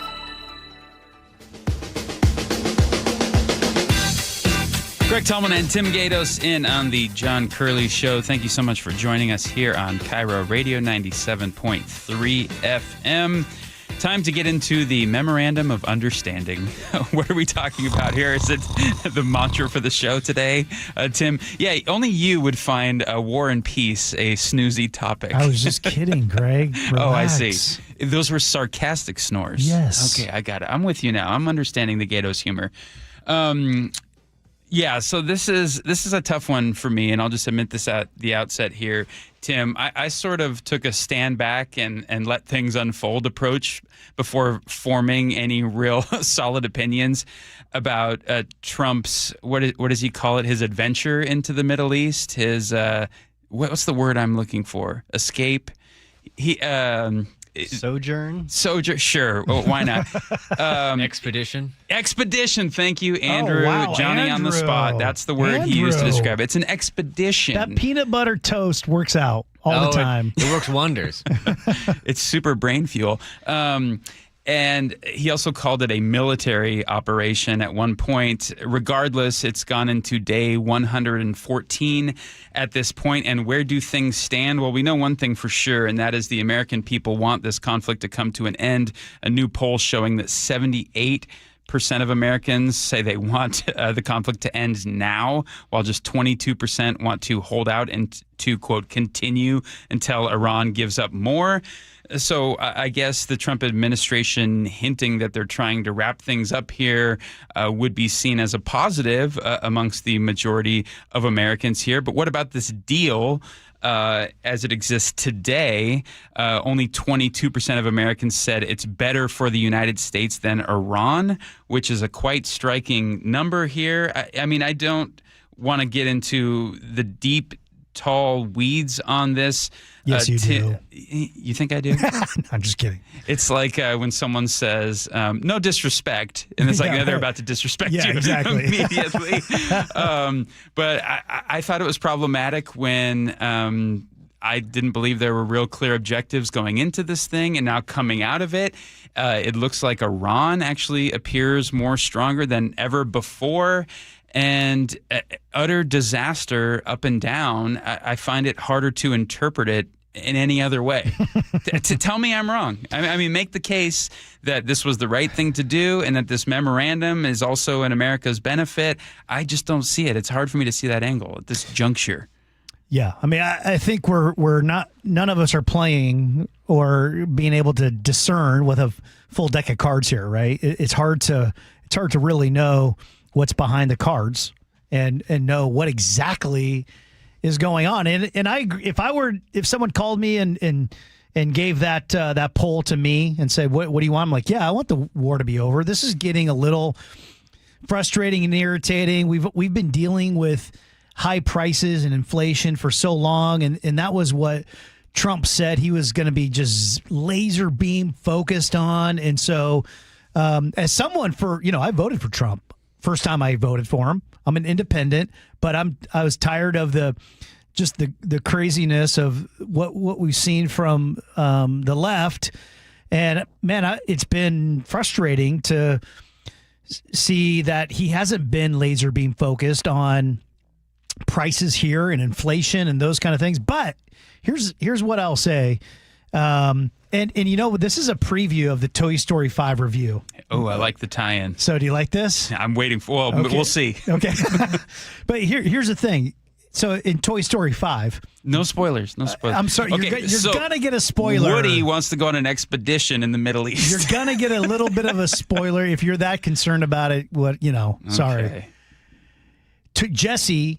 Right, Jessie from the Toy Story, right? She, a lot of it centers around her, and she was, she was left, like her playmate, who was named Emily, left her, and so she took that with her, right? The rest of her toy life, right? Mm-hmm. She was left, and she never understood why her. Her person, right? It used to be Andy. Remember Andy back in Toy Story 1? How could you forget? So this was Jessie's Andy, Emily. Okay, got it. And she had trauma from that. She never could understand, and it carried on into her life. She found out later that when she found her way back to Emily's house. Okay. And she found a tree where they used to play, and it said Jessie was here with an arrow. Okay. And there was a lunchbox, kind of like something that she buried. Her person buried that. And inside was the Art of the Deal? It was the Ark of the Covenant. No. Keep going. But in that, she realized that Emily named her daughter after her. Her daughter's name. Okay. She grew up and she named her daughter Jessie. This better not be the end of the movie. Okay. I told you spoilers are coming. Okay, how's this analogous? Yeah. Jessie didn't understand. She couldn't see the big picture. She lived with this kind of almost trauma her whole life. She never understood why Emily abandoned her, but she never understood the big picture. Okay. She couldn't see. But she saw through a glass darkly. Yeah, she did. I mean, and she couldn't see that Emily loved her, and Emily actually named her daughter after her. Right, and that changed everything for her.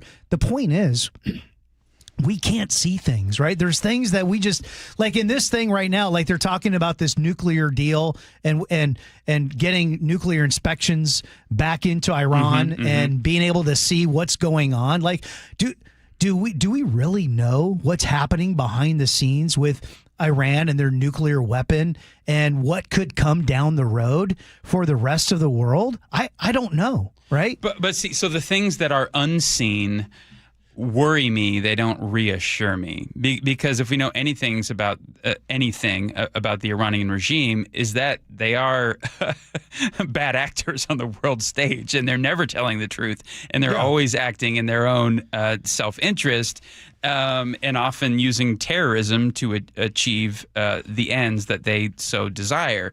And so, I mean, any potential agreement is not worth the ink that I know, but I'm saying that it's printed on, right? Is there a possibility, Greg, that what is happening because we're seeing in the short term, my frustration is like, oh gosh, gas prices are up, inflation. That's the short term pain that I'm frustrated by, and a lot of people are frustrated by. Yeah. But maybe we can't see. And is there a possibility, Greg? The question is that down the road that this could actually be one of the best things that's ever happened for the world because of what this administration is doing and what could happen for Iran and getting rid of nuclear weapons and those kind of things. Could this be the best thing that ever has happened in this scenario? I will tell you, I mean, that is the message or the narrative that the Trump administration has been trying to communicate, which is short-term pain for long-term gain. But when you look closely and dissect or digest this memorandum of understanding that was signed in Switzerland last week, it doesn't appear that there's anything much different from Obama's JCPOA, which includes a lot of the same kind of language and stipulations and bullet points about Iran accepting nuclear constraints, and there's also sanctions relief and IAEA monitoring. Frozen assets may be released. I just failed to see how this was all worth it at the end of some 3.5 months, because it doesn't look all that different than the status quo was currently. I mean, the regime is still in place. They took out some of the heads of the snakes, but then new snakes came along to replace them immediately. And you're dealing with the same kind of evil regime at the end of the day. And I just cannot see this through the lens that does not involve just being an abject failure. What do you think on the text line, 888-973-5476? I agree with you in some regards that time will tell, but we're getting mixed messages. We're not talking about any easing of sanctions. Left and right, Trump seems to be saying one thing one day and then another thing the next. For example, we're not talking about any easing of sanctions or giving money. No sanctions, no money, no nothing. It's not our money. It's their money. And we froze it. At a certain point in time, I guess we're going to have to give it back. We are going to destroy their missiles and raise their missile industry to the ground. I mean, they have to have some because other people have some. We got to have some. Can they keep their highly enriched uranium? No, we'll probably destroy it after we get it, but we're not going to let them have it. You could make the case, why are you even bothering? Because it's not really valuable. They're really sinister, sick people. I think they're smarter. I think they're very smart. Is this the art of the deal? I mean, President Trump is supposed to be this great negotiator, and it seems right now that some of the tenets of this negotiation is confusion, lack of transparency, on-again, off-again deals, and starting a fight with one objective and while ending it by revealing that your enemy was far more powerful than you previously expected. Again, I just think it's a lose-lose all around, and the proposition to go in there originally seems like the juice wasn't worth the squeeze. I'd be happy to be proven wrong. What if Trump saved your family, your kids, your grandkids, Greg? I think that's a reach. You're poo-pooing this here, man. I am poo-pooing this because it stinks. It just and like you said, someone who voted for him, I don't think that you cast that vote believing that he was going to go on excursions and expeditions in the Middle East. I mean, if you're being honest with me, I mean, you're exactly right. One of your main reasons was I think he's going to turn around the economy. Maybe he has some business acumen and sees something from a perspective where a traditional politician couldn't see it.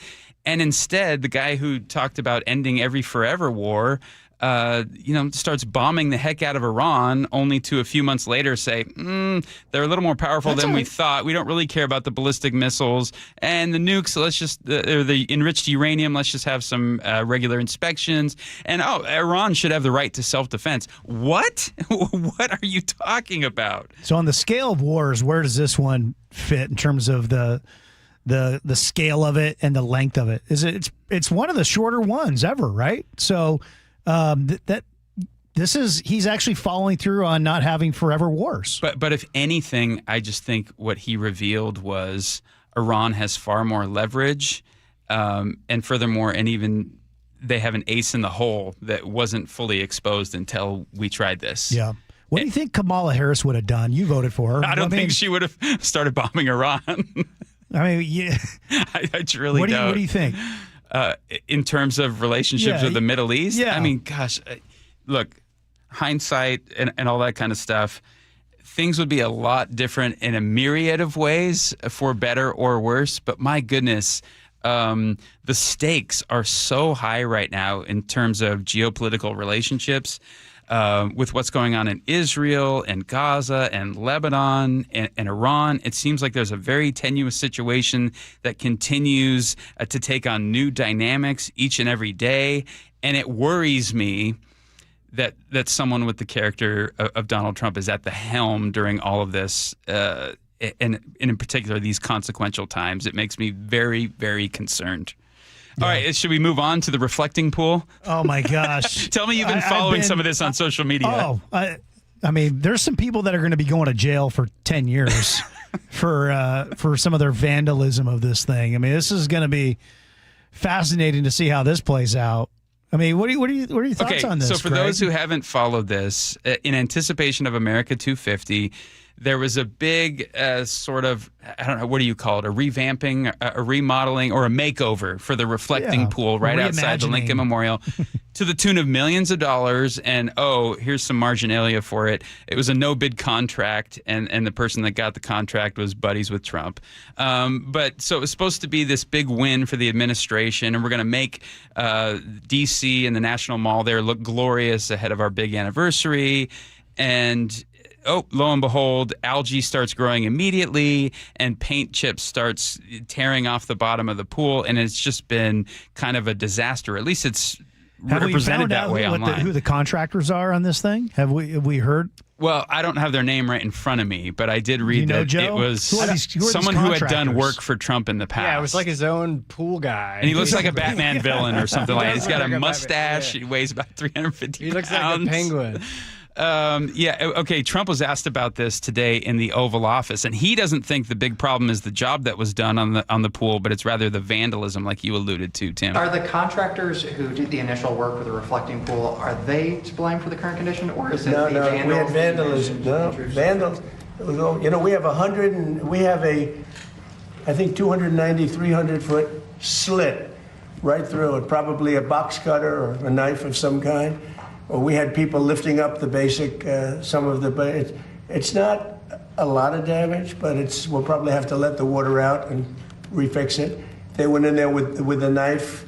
I was just told by the people over at Parks, they have 5 people are arrested and 5 people are under investigation right now. And it's a sad thing. How long did he say the slit was right through the middle? Like 300 feet. 300 feet. Someone's just walking through the middle of the reflecting pool with a machete and is just cutting the paint on one straight line. There's only 59,000 cameras right there. But, exactly. I was going to say, this strains credulity. The problem is, too, that it's not like it's a tarp on the bottom like some pools are. It's paint. So, even if he took a box cutter across the whole length of the thing, it's not going to do anything. There's no tarp that's going to come up. It's just paint. So when they tried to fix the algae problem, they had a bunch of guys go in there with buckets of hydrogen peroxide, just dumping it in there. I saw the videos of this. Yeah, just dumping them. Yeah, which cleared up the algae on the margins of the pool, but not in the middle. And then one side effect of that they didn't consider is that it causes the paint to chip. So there's big chips of the paint coming up because of the hydrogen peroxide. And I think they're actually arresting people for grabbing little souvenir pieces of the paint that's chipping up. Jeez. I think I heard that someone was posting those paint chips on eBay for like hundreds of of dollars. Regardless, the reflecting pool is now looking like a Jackson Pollock painting. Well, they're saying that in a new poll that came out that the reflecting pool algae now leads the 2028 Democratic field. Yeah, what does Polymarket have to say about that one? All right, it's Greg Tallman and Tim Gatos in on the John Curley Show. Thank you for joining us on this very busy news day. Coming up, I was late into the studio today because of an adventure in suburbia that happened to me, and I disrupted the space-time continuum. And you're the one. I was the one, Nate. Okay, I noticed something was a little off. Some Doc Brown action. I'm going to tell you all about it when we get back from this break. But first, let's get a report on traffic from Nate Connors. Thank you, sir. Subaru of Puyallup got the update. Linwood to Seattle plan on 45 minutes. We're bumper to bumper from Lake City Way down to I-90. Southbound 99 is jam-packed from the zoo to the stadiums. This is actually improving from our last report. North 5 jams up at the West Seattle Bridge in the downtown. Bellevue to South Center plan on 35 minutes. We're bumper to bumper from 520 now through Factoria. Down to 112th, where your HOV lane is blocked from a stalled vehicle now. Tow is hooking it up, so this should be cleared at any moment. Seattle to Everett, 45 minutes. Bellevue to Everett, 45 minutes. Tacoma to Olympia continues to look great this afternoon at 40 minutes. Subaru Puyallup has dependable, fuel-efficient, all-wheel drive models, including the redesigned Subaru Outback. Find stress-free pricing and offers at SubaruofPuyallup.com, your stress-free dealership. KIRO News Radio real-time traffic. I'm Nate Connors. Choke Points with Chris Sullivan, presented by Carter Subaru. It's an interesting menu for Tuesday's Choke Point. I've got a little chicken, got a little fish, and I got a few other tidbits to throw in there. Every so often, we break out the Choke Points grab bag, and that's what we got for you tomorrow morning on Seattle's Morning News. Get all of Sully's Choke Points at mynorthwest.com and the KIRO Newsradio app. Hey, Green Gobbler here. So you've got a clogged drain in your bathroom. Water in the sink's overstaying its welcome. You're spitting today's toothpaste on top of yesterday's toothpaste. You hope that it'd go away. Yeah, clogs don't just go away. I make them go away. I'm Green Gobbler, the only clog dissolver you need. I'm bleach-free, safe for your pipes, and I work. Guaranteed or your money back. Because I never met a clog that was gonna unclog itself. Green Gobbler. Let the gobbler get it. Meet Matthew Preston. Inside his apartment, everything he holds dear is protected by Progressive's renter's insurance, like his laptop and a surprisingly valuable collection of baseball bobbleheads. Outside his apartment, his laptop is still protected, as are his bobbleheads, which he carries around with him for reasons no one knows. Renters, the limits of protection aren't just the four walls of your home. When you're in Progressive's Protection Zone, get a quote at Progressive.com. Progressive Casualty Insurance Company, affiliates, and third-party insurers. Hey, Brock Ewart here with my buddy Dave Taylor from First Mark Insurance. You know, Dave, I love sport. You love sport. And I love sitting with coaches and hearing their game plan each and every week. What are the keys to a First Mark Insurance game plan? It's a great question, Brock. I think there's really three keys to a great game plan with us. Number one is we want to make sure that our clients have the correct coverage for their unique specific needs. So that's number one. Do you have the right coverage? Number two, once we have the right coverage, are we getting that coverage at the most competitive price possible? And then last and not least would be, once we have the right coverage at the most competitive price, are we providing world-class service to those customers so that when they need it, they have someone there that's got their back? Those are the three keys to a First Mark Challenge victory. And man, am I so glad Molly and I took the challenge. We are one of so many through a decade plus of being a First Mark Challenge victory. You can too. Just simply go to firstmarkinsurance.com, firstmarkinsurance.com. Do you notice sounds coming from your crawl space or attic, or possibly stale or foul odors in your home? This could be that rodents have gotten into your attic and crawl and have made it their home. They tear up the insulation to make nests to have babies. They contaminate it with their biological waste, which can be harmful to your health. And they ruin your home's energy blanket, costing you thousands of dollars a year. If you even think you may have a problem, call Insulation Northwest today, and we will come to your home as soon as tomorrow and perform a free, no-obligation inspection to determine what the problem is. This inspection normally costs $199, but it's yours free just for calling today. If we discover any problem with rodents in your home, we can get them out out and keep them out and restore your home's protective insulation blanket back to brand new condition. Let Insulation Northwest give peace and comfort back to you and your family and save you thousands of dollars in energy savings. Call Insulation Northwest today, the real insulation company.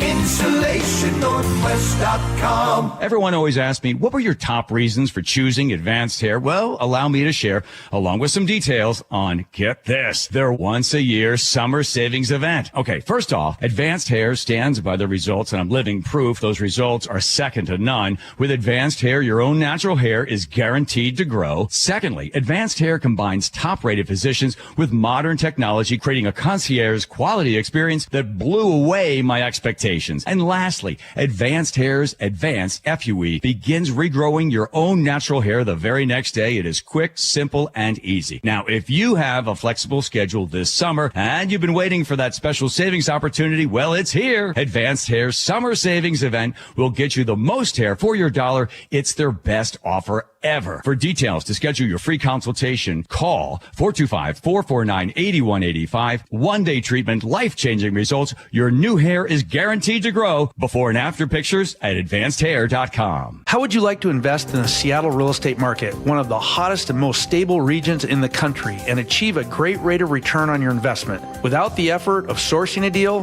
the expense and time of building permits, or all the hassles that come with being a landlord?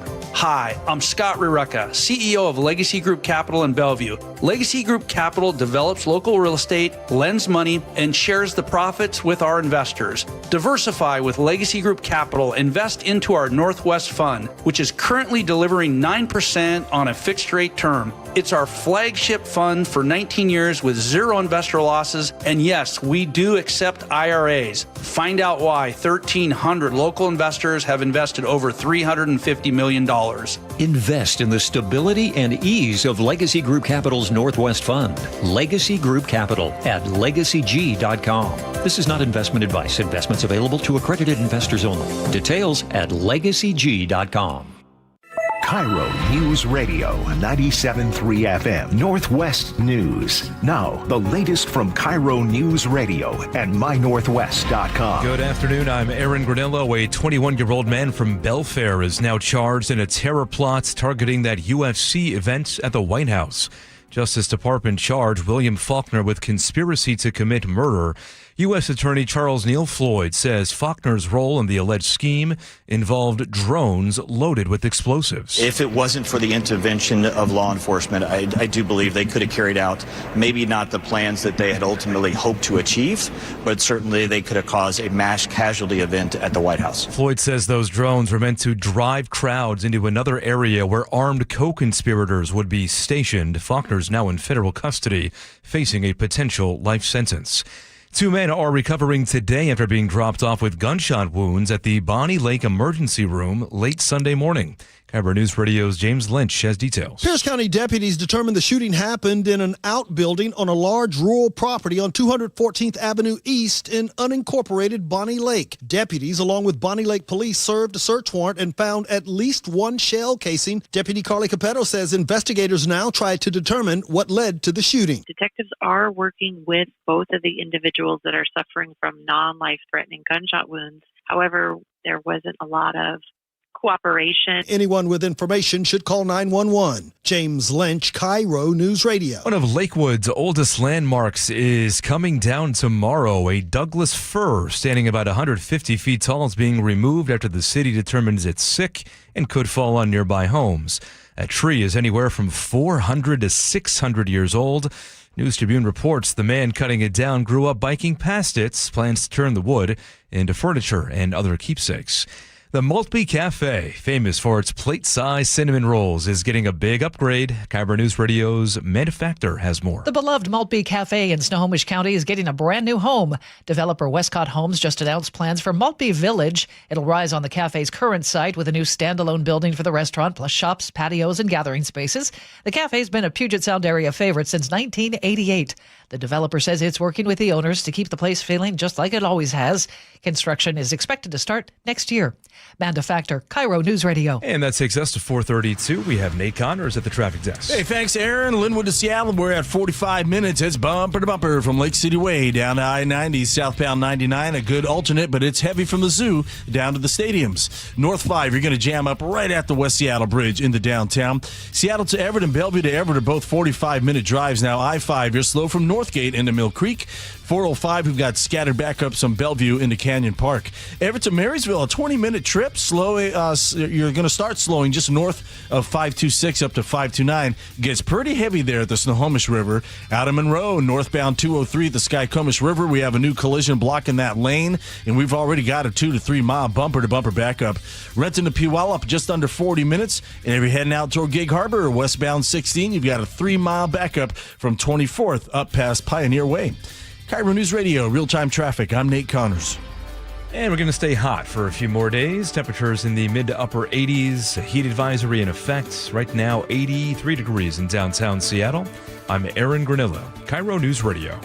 Your best source for local news. You're listening to KIRO News Radio, Northwest News. Spring in the PNW brings all kinds of weather, so the KIRO 7 Pinpoint Weather Team uses Future Track to predict it, Storm Tracker to follow it, and Wind Tracker to measure it. Our sudden changes can pack a punch, and when thunderstorms rumble, downpours drench, and allergies hit, KIRO 7's accurate forecast gets you ready, so you know exactly what's going to hit where you live. KIRO 7 Pinpoint Weather, only on KIRO 7 News. It's Tim Gatos, Greg Tomlin in on the John Curley Show. This hour brought to you by Bucky's Auto Repair. Greg, you, I am on pins and needles for hours. You should be. You have been teasing us with your adventures that happened today. Mm-hmm. And you brought into this the space-time continuum, which I've been studying this for a long time. A long time? I did my dissertation. We'll see if this fits in then. So we want to know. Okay, the world wants to know. I've been teasing what happened to me on my way into the studio today, and let me preface this anecdote by saying that there comes a time in a person's life, a pivotal moment, where there's an occurrence and an individual can either decide to intervene or not intervene. If you take action, you disrupt the space-time continuum, you participate in the butterfly effect, and you change the course of history forever, for better or worse. Or if you're passive, you can let history take its natural course, and you can wash your hands of the situation and say, I have nothing to do with it. Something like that happened to me today as I was leaving my house to come into the studio. Oh, wow. But first, let me take you back in time. That's amazing. And introduce you to a dog named Ginger. So when I was a child growing up in the 80s in Bothell, Washington, this is one of my earliest memories. I think I must have been 5 or 6 years old. My parents were given a dog to watch from my dad's sister and her husband. So my aunt and uncle said, will you watch our dog? We're going out of town. My parents said, sure, absolutely. So they put this dog in the backyard. Now, its name was Ginger. I love Ginger. Played with Ginger as this really little dog, a wonderful little pup. One day, we discover that Ginger somehow got out of the backyard. And we look, and Ginger dug a hole under the fence and escaped. My parents have a look of utter panic on their face. Sure. And say, we got to go look for Ginger. We're very young kids, right? So we had to pile in the car to go look for Ginger with my parents. Yeah. I think this lasted for hours on the day that Ginger went missing, into the night. And we're just in the back seat, hoping and praying for dear life that we find Ginger alive. And this is just an awful situation all around. I remember being scared, fearful, and just praying my little heart out that we're going to find Ginger. So day turns to night, and the car slows down. And my dad says, hey, kids, duck in the back seat, like get under the seats in the back. Oh, my gosh. And I think, oh, no, wait, they found Ginger. Oh, no. Sure enough, they did find Ginger, and Ginger was hit by a car and was deceased on the side of the road. Okay? And I'm a little 5 or 6 year old kid, like internalizing all this, right? Oh, my gosh, Greg. I think I probably at age 43 still have some level of PTSD to this day, right? Let's talk about it. So ever since then, I've had this soft spot for lost animals or dogs on the loose, or when I see that poster for a lost cat, my heart just kind of sinks because I remember that feeling at a very formative age, right? So today, I'm pulling out of the driveway and I'm about to get onto the main road, and I see this dog wandering my neighborhood aimlessly. And you know when animals just sort of have that look, like you're not supposed to be where you are right now. You're out and about. And I approach this dog. I end up parking on the side of the road, and I see this dog has no collar whatsoever, and it's just wandering aimlessly. And I think, what's my plan of action here? Do I intervene? Do I inject myself into the situation, or do I just keep going to work? And I decide, I get these feelings about Ginger again. Yeah. And I remember, no, if this dog doesn't make it out alive here, that's going to impact someone's life for the rest of their life, this beloved pet potentially, right? And it looks like a well-kept dog, doesn't look like a stray or anything like that. And so I get out and I park and I go, oh, hey, puppy, come here, trying to be really kind and nice. It takes one look at me and just starts barking its head off. And I'm like, okay, this isn't good, but whatever happens now, I kind of own the situation partially. So I start to try to approach the dog. I'm thinking maybe my game plan is I put it into my car and I drive around the neighborhood knocking on doors and saying, do you recognize this dog? Well, the dog bolts, just starts flying down the road away from me. And I think, oh no, if a car comes around the corner or something right now, this dog is toast. For better or worse, I start following the dog in my car, and I'm getting really worried now. And first of all, what would you do in that situation? I want to get your take. Oh my goodness! Wow, this is putting me on the spot here. This is Adventures in Suburbia. Yeah, it is. It is. I mean, as you're talking about this, we got a puppy, 5 months ago. So that's kind of a first for us. So I'm thinking about what my kids, what they would be thinking, right? If Sully's our puppy. Nice. If he named after KIRO Radio's traffic czar, Chris Sullivan. Yep. Conduit. Yeah, he's a legend. Thank you. Legend. So I'm with you. I mean, kudos to you, because my kids, oh my gosh, they would be so sad if Sully, was left and you couldn't find him. And yeah, let's bring him home. But I'm also thinking the dilemma is partially I've got blood on my hands if this turns bad here in this moment, because I have intervened and now I've provoked the dog to start bolting away from me. Right. So I follow it about 12 houses away. Like, that's how far this dog just started running away from me, just terrified of me. I guess I have that look. And the dog sets up shop in this house by a gate and like rests in the shadow. And at this point, I'm more inconspicuous. The dog doesn't see me anymore. And I'm thinking, why did this dog choose this house to lay in front of? And so I sort of park on the side of the street so the dog can't see me. And I very nonchalantly walk up to this residence. I have no idea if this house has anything to do with this dog or not. And I knock on the door and I just say, hey, you guys don't happen to be missing a dog, do you? And both of them go, oh my gosh, are you serious? Like, yeah, we didn't, did our dog get out? And they look and they see that it's their dog sitting in the front yard in the shade.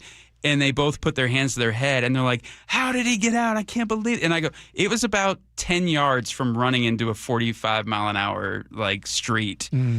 And then I drove into the studio after that. Wow. But so it had a happy ending. It so did. You talk about the butterfly effect, which is basically like small trivial things kind of change the course of history.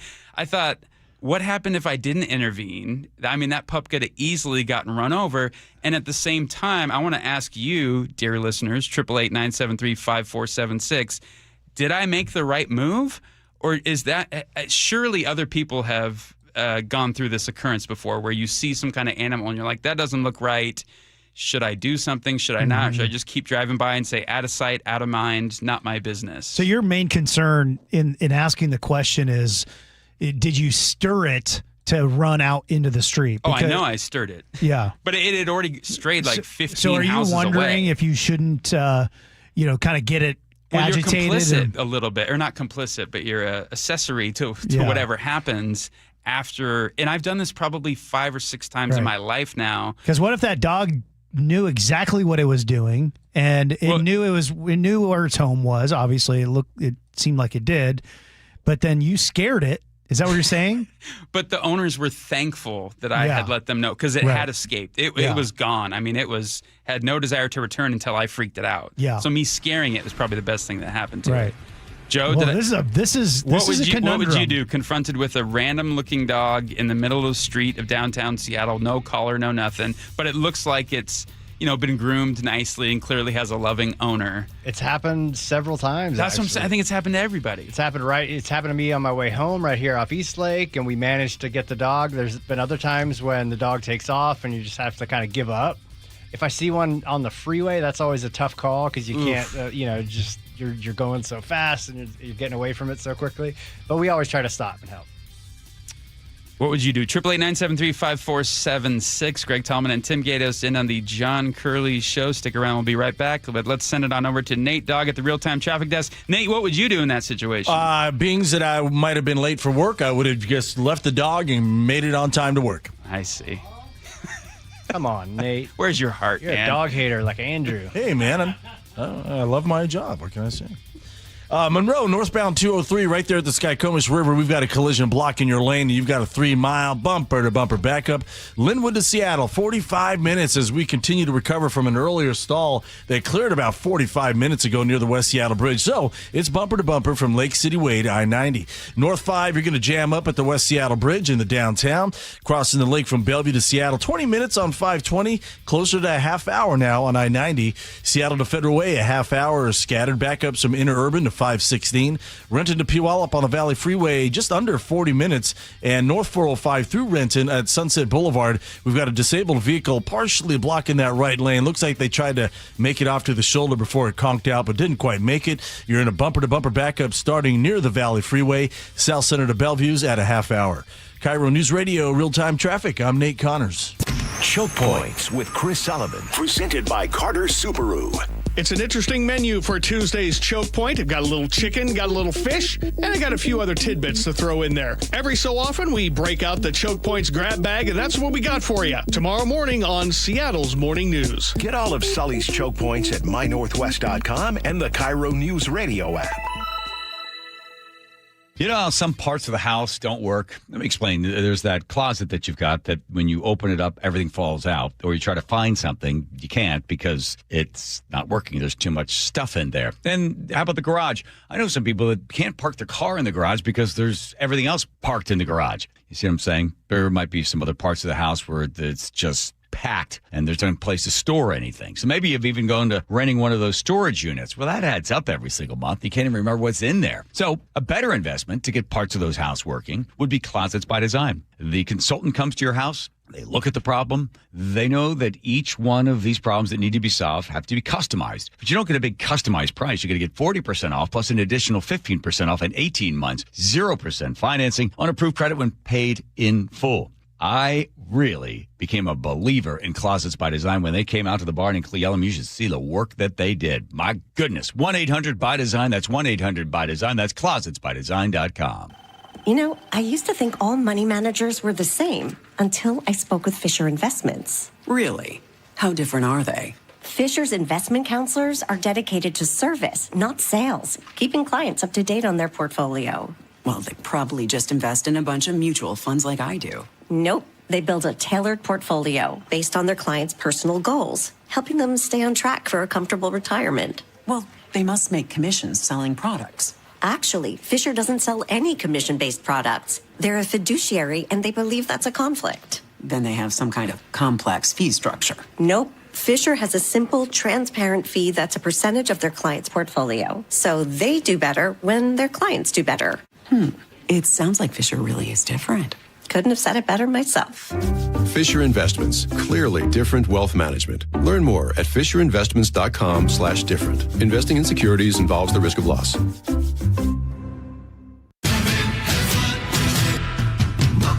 Step inside and let the excitement take you places.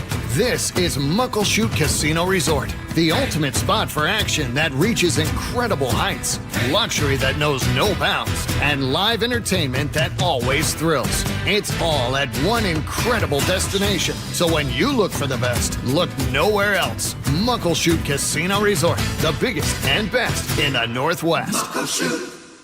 Always exhausted, loud snoring, keeping your partner awake? You could have sleep apnea and not even know it. South Seattle Smiles has a comfortable solution with no CPAP required. Most medical insurance accepted. Call 206-241-5533 today. SouthSeattleSmiles.com. Guys, tired all the time?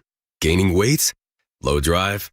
These aren't just signs of aging. They could be low testosterone or other underlying issues. This June, for Men's Health Month, Revive Men's Health in Seattle is offering a free comprehensive wellness panel, a $400 value. It checks your testosterone, blood sugar, cholesterol, kidney, liver, thyroid, and heart health. No guessing, just answers. Over 100,000 men have trusted Revive to get real results. More energy, better sleep, improved mood, and confidence that shows. If something feels off, don't wait. Take control and protect your long-term health by knowing your numbers. This offer ends June 30th. Schedule your free comprehensive wellness panel today. Call 206-529-1111. That's 206-529-1111. Or visit ReviveMen'sHealth.com. Feel better, live stronger. Start now. Meet Lee Platts, a renter whose possessions fill not only her apartment, but also the darkest corners of a mini storage unit. A land of both truth and fiction. Truth, everything inside is protected by Progressive. Fiction, one day Lee will fit into her clothes from senior year of high school. Renters, discover coverage for what you love and what you can't get rid of in Progressive's Protection Zone. Get a quote at Progressive.com. Progressive Casualty Insurance Company affiliates and third-party insurers. You know what you can trust? The protection you get when you bundle home and auto insurance with Progressive. You know what you can't trust? Everything else, apparently. Like when you saw that article that said that thing you eat every day is a superfood and great for your gut health. But then 30 seconds later, a different article warns you to avoid it and it's taking years off your life. Well, which is it? Kind of a big difference there. Anyway, bundle home and auto insurance with Progressive for reliable coverage in a reliably unreliable world. Progressive Casualty Insurance Company affiliates and third-party insurers. Not available in all states or situations.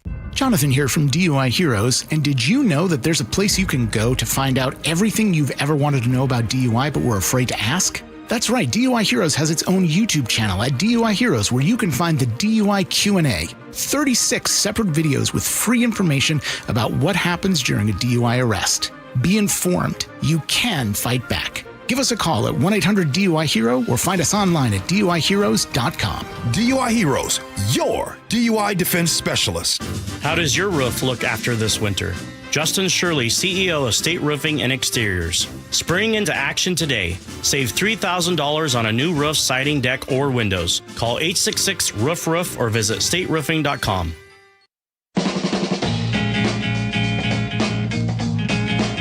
Greg Tallman and Tim Gatos in on the John Curley Show. Whitney Houston, Alicia Keys, Barry Manilow, Patti Smith, Bruce Springsteen, Janis Joplin, Santana, Shall I Go On, Aretha Franklin, Rod Stewart, The Grateful Dead, Dionne Warwick. What do they all have in common besides being musicians? Well, what they all have in common is that Clive Davis was responsible for either launching or resurrecting their careers at some point. Clive Davis, one of the most influential and powerful music executives in history, has died at the age of 94. He's being remembered today for his impact on the music industry, of course.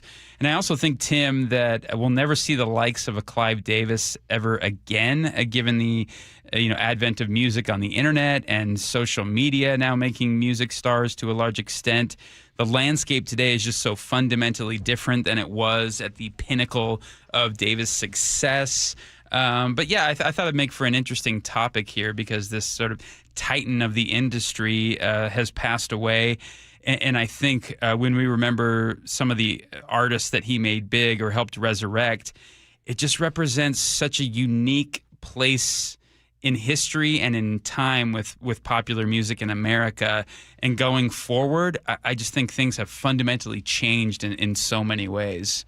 What do you think? Any immediate reaction to this? Well, I mean, you listed the names. I mean, Clive Davis, we know that name. We know what he's done. He's just an absolute legend who has just had that knack for identifying talent, right? When a lot of other people maybe would pass on certain people. And I remember watching a documentary not too long ago with him where he just, that guy he knew talent. And right away he would see something and be like, boom, let's go. And I mean, that's a unique thing. Although he never saw probably Greg Tomlin in between two Gregs. Yeah. So he missed that wedding that we played over the weekend. Right.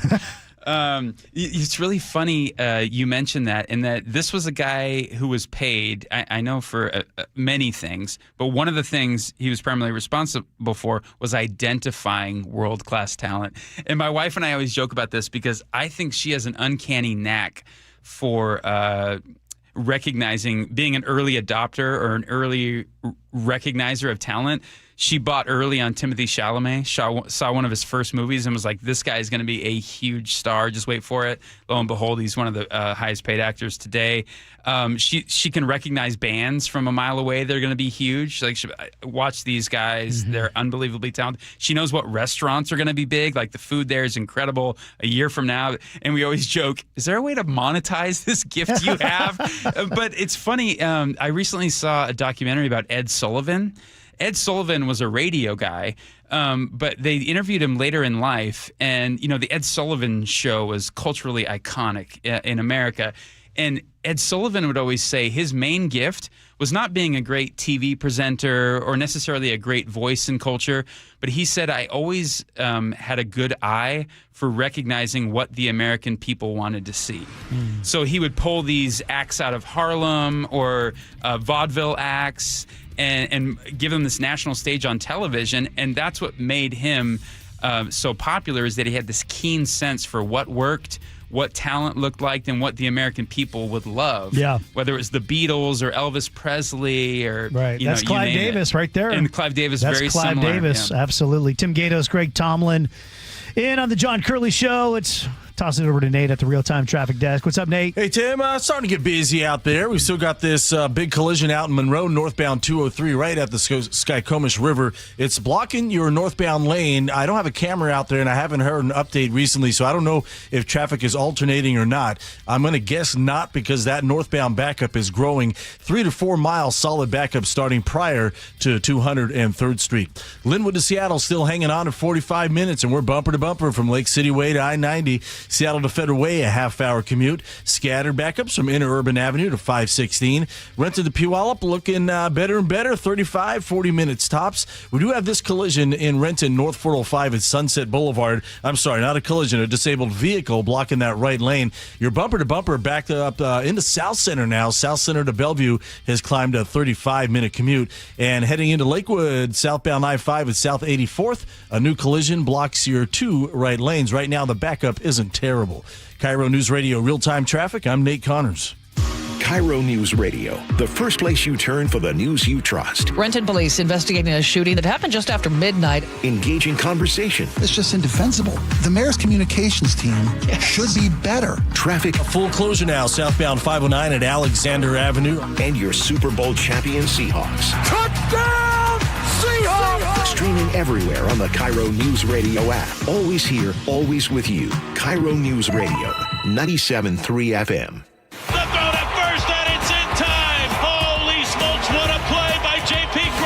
At T-Mobile Park, you've always got the best seat in the house. But if you're looking for a truly golden view, look no further than the seats on the first baseline, a.k.a. Trident Town. Post up behind the Mariners dugout, and you get a great view of Logan Gilbert, Brian Wu, and our entire rotation at work. Swing and a miss! Fastball upstairs, blew it by it, strike 3. Not to mention the best view of the best home run celebration in baseball. When the Trident goes up, you know a party's going down. It is gone! Julio! Mariners baseball. Trident Cell. Celebrate 4th of July weekend at T-Mobile Park as the Mariners square off against the Blue Jays. The fun gets started with a spectacular patriotic fireworks night on Friday the 3rd, presented by T-Mobile. Then score a patriotic bucket hat on Saturday the 4th, thanks to Coca-Cola. Get your tickets today at mariners.com. Nick, you know what's a great thing about going to Longevity Medical Clinic as a couple? Oh, I absolutely do. When they tell you to do something, you actually do it. Right. And the same thing with you. When they tell you to do it, because for some reason, when I tell you to do it, you're like, whoa. I just walk away and roll my eyes. Exactly. But the great thing about Longevity Medical Clinic, the doctors there know, because we do the blood draw and they look and they can see. They know. They hold us accountable. Yeah, when I'm under pressure and I know I'm coming in, I know I have to work the program. Right. Plus, we also want to hold each other accountable for for how we take care of ourselves because, we want to have a long, healthy, happy life. I know. I want every day to torture you as long as I possibly can. Well, I look forward to it. Here's the great thing about Longevity Medical Clinic. They're working with you. They're holding you accountable because they want you to have a long, healthy, happy life. I was a patient at Longevity long before I started doing these commercials. So get your free health analysis. Go to lmclinic.com. That's lmclinic.com. Have something to say? We'd love to hear it. Text KIRO News Radio at 888-973-KIRO. That's 888-973-5476. Powered by Muckleshoot Casino Resort. Your old water heater's starting to peter. DayandNight.net. Day and Night has $150 off installation of any new water heater, including tankless, backed by a free lifetime warranty. Hi, I'm Bruce. When your old water heater leaks or fails, the damage could be catastrophic. Whether you need an emergency replacement or you're planning ahead before it leaks, give us a call and we'll help you get into hot water again. Get $150 off installation of any new water heater. DayandNight.net.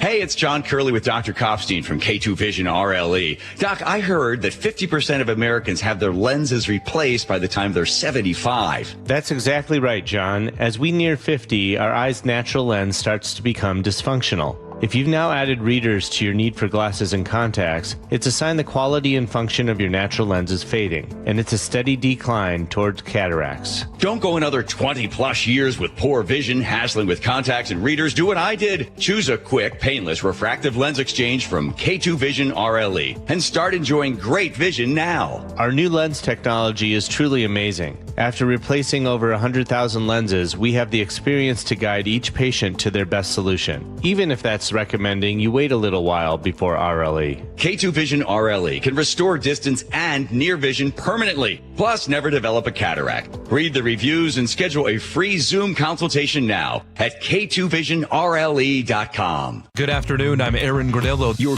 best source for local news. Newly released police video shows the arrest of a 17-year-old. KIRO News Radio. Jason Rance here. If your water heater is getting older, leaking, or running out of hot water, CM Heating has an affordable solution. Get a new gas or electric water heater installed starting at just $44.99 a month. With CM Heating's Comfort as a Service program, you'll get lifetime repairs and maintenance at no extra charge. Parts and labor covered for life. Plus, same-day installation is available in many cases. Schedule your free estimate today at cmheating.com. License number CMHEAHL 750LP. For over 50 years, Bucky's Complete Auto Repair has been the one locals trust for fast, friendly service with guaranteed repairs. With 16 family-owned locations and a Carfax preferred badge, Bucky's makes it easy with same-day service and available financing. Visit buckys.com. Your best source for local news. KIRO News Radio. KIRO FM and HD1. Tacoma, Seattle. Northwest News. ABC News, I'm Stephanie Officer. President Trump reversing course when it comes to his threats of bombing Iran. Earlier today, he had a softer tone when responding to reporters about the negotiation process to end the months-long conflict. Mr. Trump now insisting the diplomacy Vice President Vance is leading will prevent any escalation in the Strait of Hormuz, saying the U.S. naval blockade was more effective. I think the blockade was more impactful than dropping bombs, if you want to know the truth. It was like I said, they call it the steel wall. Nobody got through. Not one ship got through, able to go to Iran. They got through if we wanted them to go through. Terrifying moment in Illinois earlier today after a home explosion in Dixon left one person seriously injured with burns to the face and legs. Dixon's Deputy Fire Chief Adam Arnold said they detected high gas readings. Crews did continue to find gas readings further and further down the street, so that's when we decided to make the move to evacuate the entire neighborhood and relocate residents. This is ABC News. As the White House touts progress in peace talks between the U.S. and Iran, Energy Secretary Chris Wright is forecasting lower gas prices ahead as shipping through the Strait of Hormuz gets back to normal, even though it's not clear that's the case. Gas Buddy head of petroleum analysis Patrick DeHaan tells ABC News. It's not going to happen overnight that these oil inventories are going to fill back up. So ultimately, I do think prices could reach pre-war levels, but that may not happen until at earliest later this year. No new trial for the man convicted of killing little Eitan Pates. ABC's Diane Macedo. The man convicted in the 1979 death of 6-year-old Eitan Pates will not get a new trial. A jury convicted Pedro Hernandez in 2017 of kidnapping and murdering Pates. An appeals court in July overturned that judgment, saying Hernandez was entitled to a new trial. Now the Supreme Court is reversing the lower court's decision. The 6-year-old's face was the first to be placed on a milk carton to help find missing children. Hernandez is serving a sentence of 25 years to life. Stephanie Officer, ABC News. Washington man accused in a conspiracy to attack the White House. Details after Nate Connors at the real-time traffic desk. This was brought to you by Subaru Puyallup. Still dealing with a collision heading into Monroe on northbound 203 right there at the Skycomish River. It's blocking that northbound lane. And we've got a 3-mile bumper-to-bumper backup starting just before 203rd Street.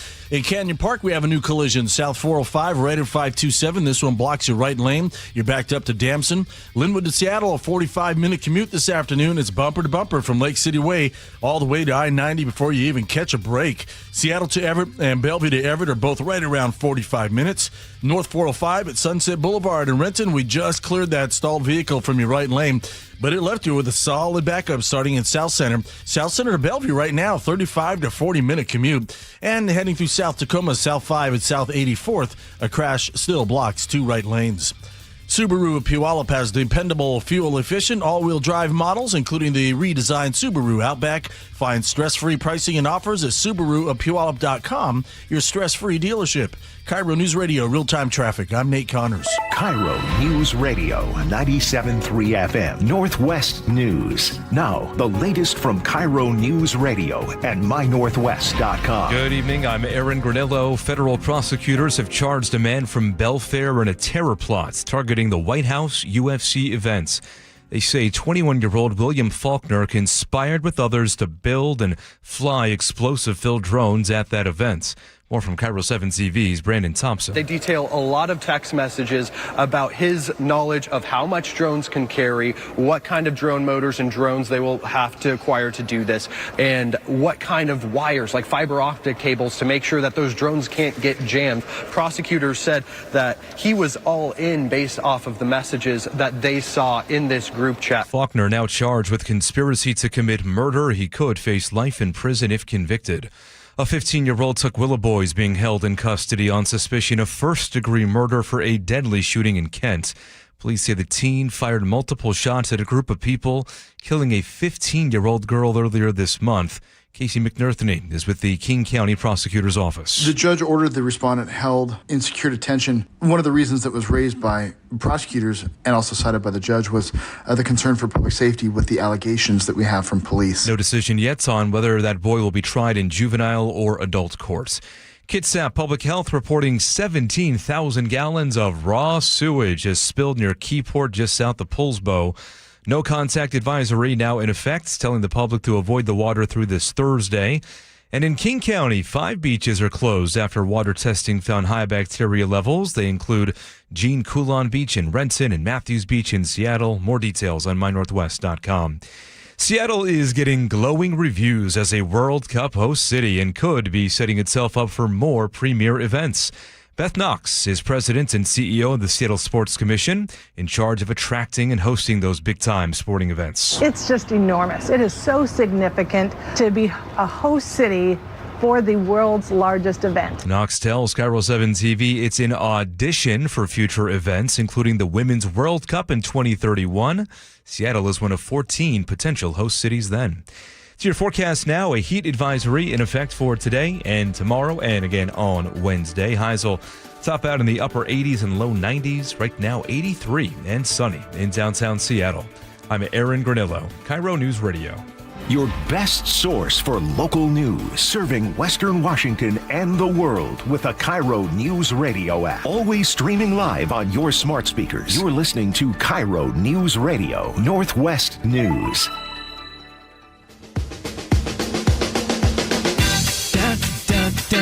Tim Gatos, Greg Tomlin in on the John Curley Show. You know, we talked about this earlier, Greg. Friday was this iconic day in the history of Seattle. The amount of patriotism that we saw in Seattle on that one day was dramatic. It was incredible. I've never seen anything like that since the Goodwill Games in 1990. Who's with me? Wow, 36 short years ago. Is anybody? Am I the only one who attended the Goodwill Games in 1990? I guess so. Apparently so. What's your best memory? So from those? that was the going to the opening ceremonies at Husky Stadium. Okay. That was up until Friday. I mean, I think that was probably the biggest international event that we've had since the Goodwill Games. You really think what happened on Friday is kind of one of those significant historical markers in Seattle history? I think so. I mean, that's cool. I mean, I think the collection of the World Cup being here, but I think what we saw on Friday was kind of the apex of it. As of yet, right? We might still have the U.S. It could be an even bigger game coming up here again. And what's interesting, Greg, and I want to get your thoughts on this, because our local newspaper, the Seattle Times, making international news because they wrote an article the evening before the big U.S.-Australia game that as of now, I think has got 7 or 8 million views. My guess is it's their biggest exposure that the Seattle Times has had on an article. For better or worse. In their history, literally. I mean, this is going around the world. Daniel Beekman, who's the Seattle Times staff reporter, wrote this article, and he interviewed some local Seattleites, and the gist of it was like, hey, I love soccer, but you know what? I don't know if I can really get behind the U.S. because of Trump and because of the administration and because of all the things going on. And it was so fascinating, Greg, because here you have, within hours of this story getting released on the Times, then you have Friday happen in America, here in Seattle, where you had, again, some of the biggest patriotic views we've seen. In fact, here's a little bit of what we heard on Friday. Here's taste. A flavor.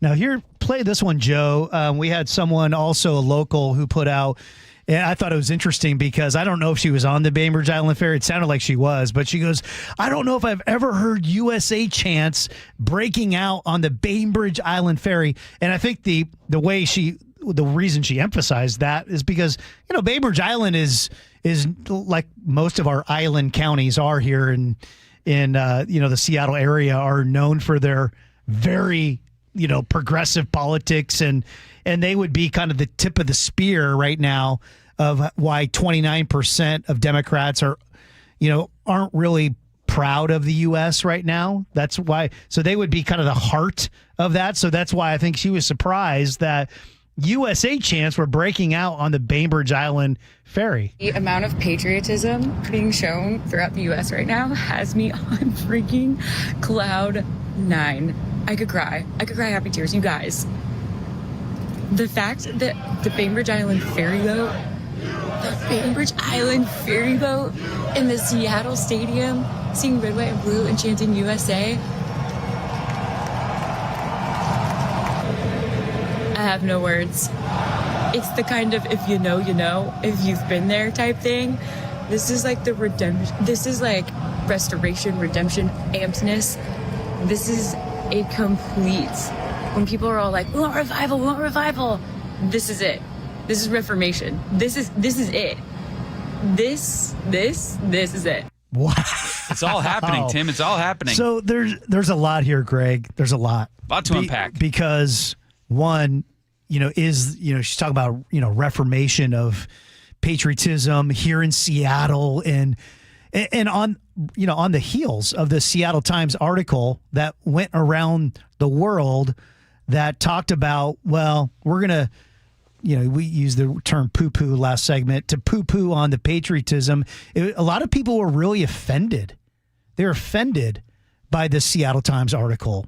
They were saying, why on the cusp of one of this great moments why is the Seattle Times, Daniel Beekman, trying to just soil this beautiful moment? And then, of course, and then you hear the emotion in this person's voice, right? You heard the emotion of, and I talked to many people who were there on Friday, and singing the national anthem, right? A lot of times the national anthem in Seattle has gotten protested, right?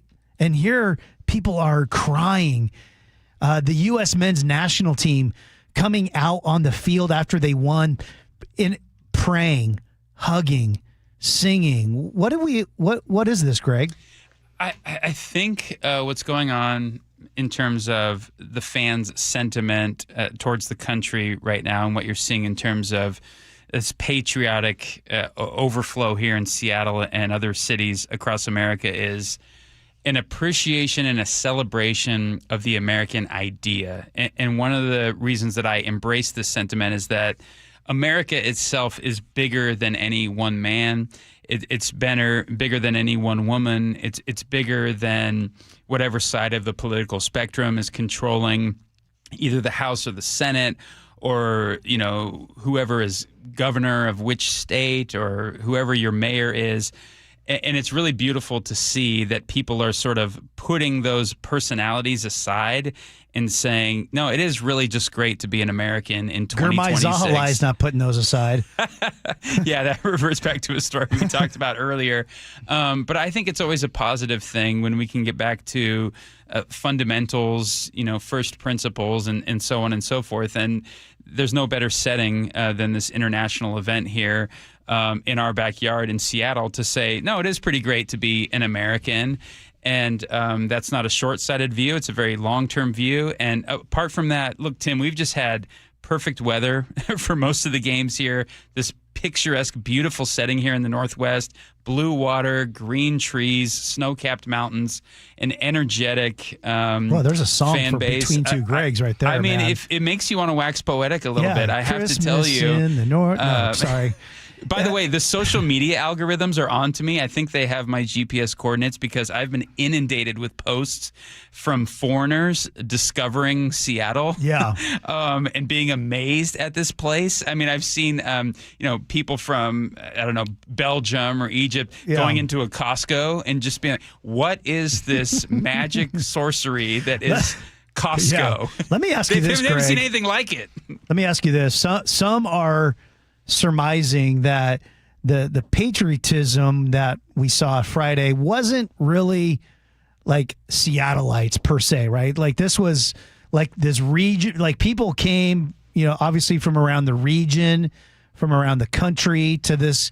And some are like, you know what? That wasn't like really Seattle. Like the people that were there at that game who were, chanting USA, that probably wasn't Seattleites.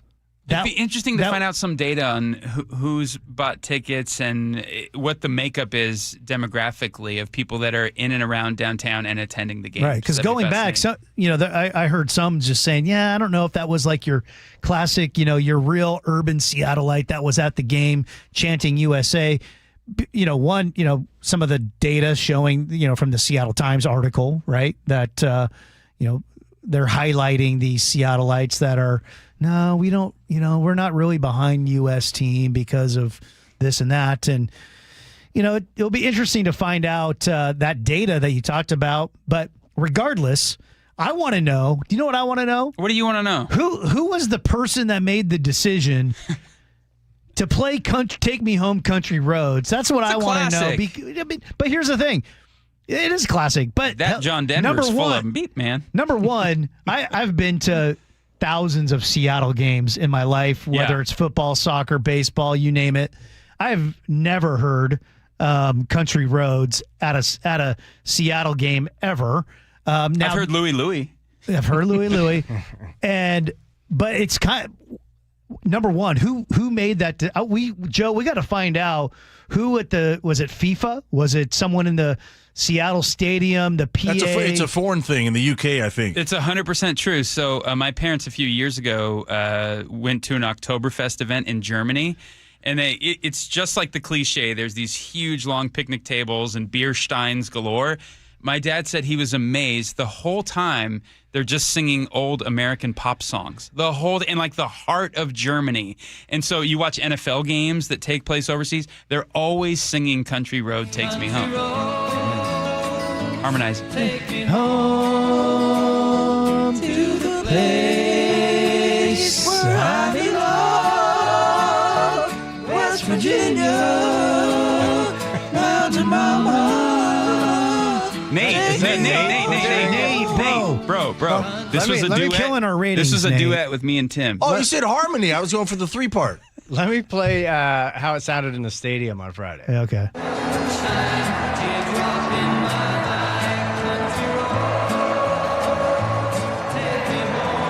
Yeah, 3-part harmony.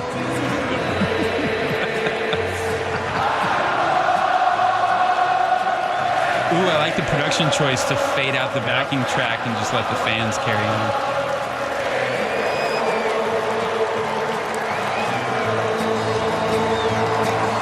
So good. Good pitch. And they sang one more, too.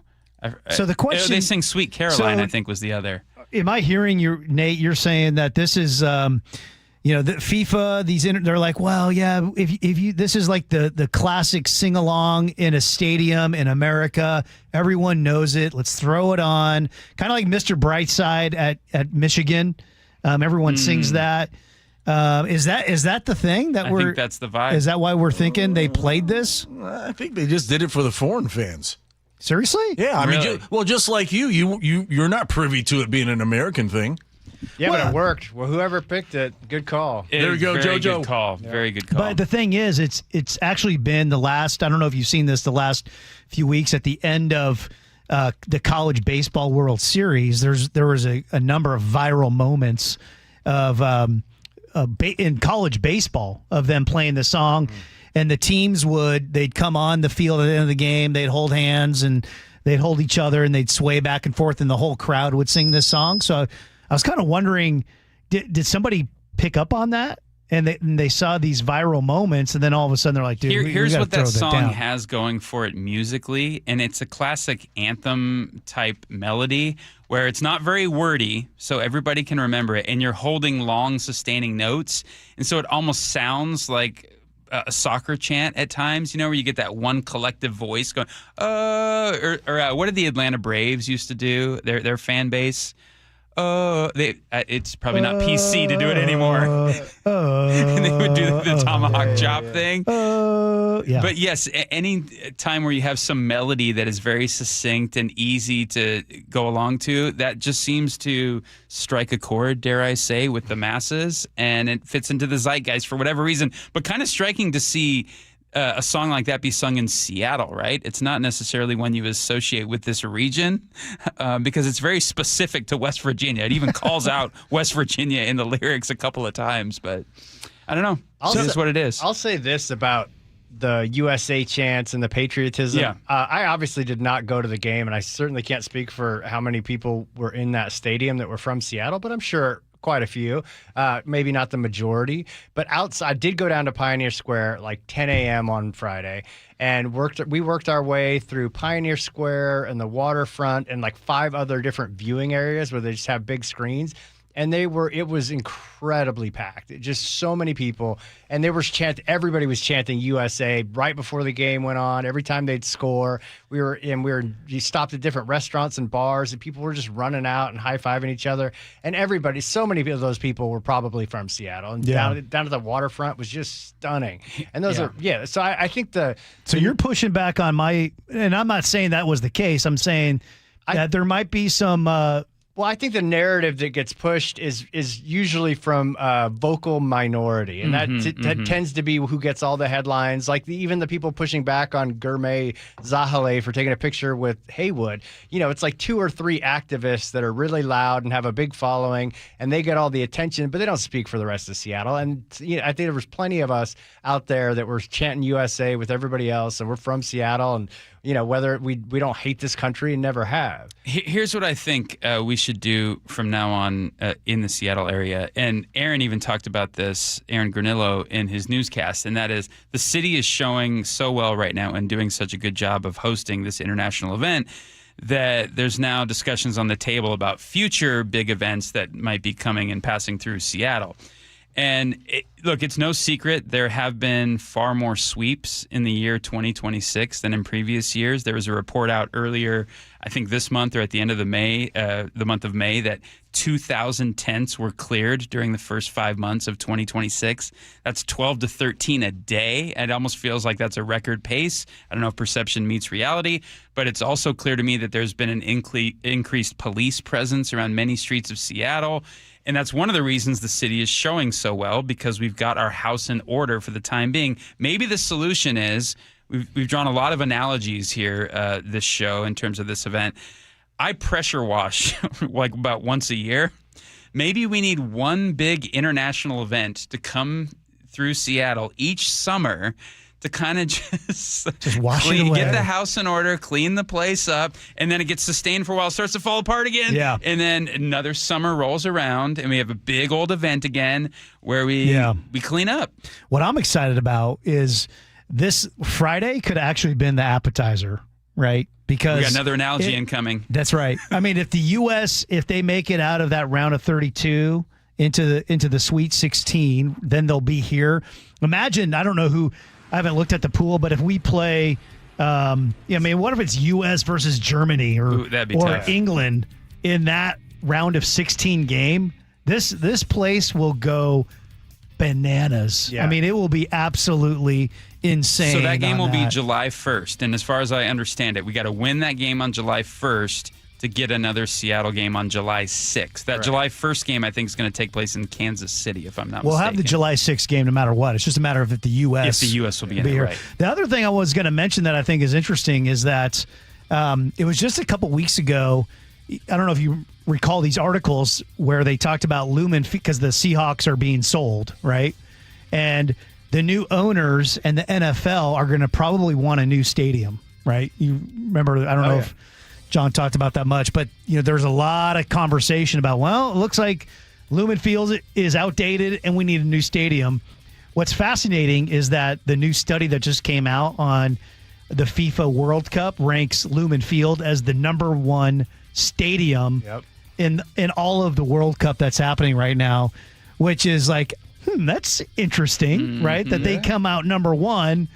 And now my sense is that's probably kind of the collection of, it's probably because it's downtown, right? The SoFi Stadium obviously is better than Lumen Field. I mean, it's only cost them $7 billion to build that. But it's an Inglewood. It's there's nothing to do there. Always up to no good. Where I'm sure they're putting together the fact that when you're hanging out in Seattle and you're at the waterfront and you're in Pioneer Square and then the stadium's right there, okay, that's legit. Greg Tallman and Tim Gatos in on the John Curley Show. Tim, coming back, we're going to have you review Toy Story 5. See it, miss it, what should you do? We'll find out next on the John Curley Show. But first, let's send it on over to Nate Dogg. Nate Connors at the Real-Time Traffic Desk. Thanks, Greg. Lake Washington Windows and Doors has the update out in Monroe. Northbound 203 at the Skycomish River. We're still dealing with this collision blocking that northbound lane. You're in a 3-mile bumper-to-bumper backup that starts just before 203rd Street. In Canyon Park, we just cleared our collision south 405 at 527. That backup is thinning out pretty quickly, but you're still slow from Alderwood. Linwood to Bellevue, 35 minutes. Linwood to Seattle is a 40-minute commute, and we're bumper to bumper from Lake City Way all the way to I-90. Bellevue to Renton's at 35 minutes. You're bumper to bumper from 520 to Cold Creek. North 405, we're solid from I-5 up to the Valley Freeway from an earlier stall. South Center to Bellevue, a 35-minute commute. That's about a 15-minute delay. And down through South Tacoma, we cleared that collision South 5 at 84th. We've got a backup, though, starting at the Dome, Tacoma to Olympia at 40 minutes. Once you get through this South Tacoma backup, it's wide open. Right now, Lake Washington Windows and Doors has given the first 40 June signups with 5 or more windows a free patio door plus 12 months free financing. Visit LakeWashingtonWindows.com. KIRO News Radio, real-time traffic. I'm Nate Connors. Choke Points with Chris Sullivan, presented by Carter Subaru. It's an interesting menu for Tuesday's Choke Point. I've got a little chicken, got a little fish, and I got a few other tidbits to throw in there. Every so often, we break out the Choke Points grab bag, and that's what we got for you tomorrow morning on Seattle's Morning News. Get all of Sully's Choke Points at mynorthwest.com and the KIRO News Radio app.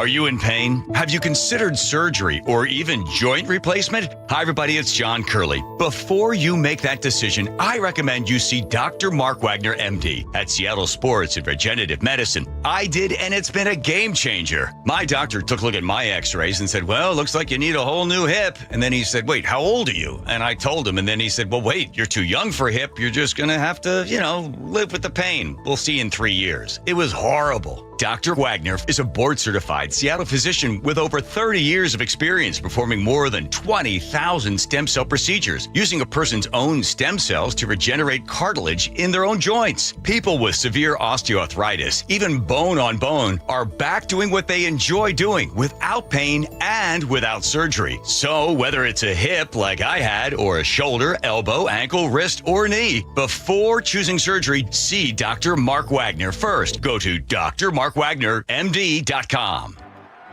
It's game day. Are your moderate to severe Crohn's disease or ulcerative colitis symptoms keeping you from the action? Skyrizi, risankizumab Riza, could help you get back to the game. Skyrizi is proven to help people feel significant symptom relief, achieve remission, and visibly improve damage of the intestinal lining. Skyrizi is a prescription injection medicine for adults. Don't use if allergic to Skyrizi. Serious allergic reactions, increased infections, or lower ability to fight them may occur. Before treatment, get checked for infections and tuberculosis. Tell your doctor about any flu-like symptoms or vaccines. Liver problems leading to hospitalization may occur when treated for Crohn's or ulcerative colitis. Control is everything to me. Ask your doctor about Skyrizi, the #1 prescribed biologic in Crohn's and ulcerative colitis combined. Learn more at skyrizi.com or 1-866-SKYRIZI.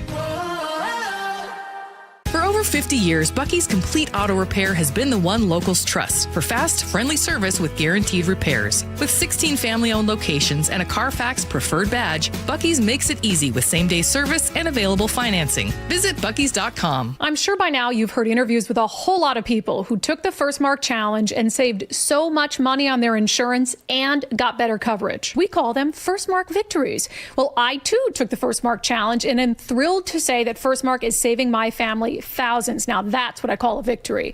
Before we got married, my husband had been with the same agent for so long, I think we just assumed that they were working hard to get us the best coverage and save us money. But it wasn't the case. And we only knew that by taking the First Mark Challenge. First Mark works for you, not the insurance carriers. First Mark will fully analyze your current coverage, making sure you're not overpaying for the wrong coverage, which could leave you at risk for financial loss. Then they carefully search the market, dozens of major carriers to find you the best fit. And that's it. First Mark Insurance has helped thousands of families successfully manage the complicated world of insurance and save them thousands, my family included. Be the next First Mark Challenge victory. Take the First Mark Challenge now. It's free. Go to firstmarkinsurance.com. First Mark Insurance, they work for you.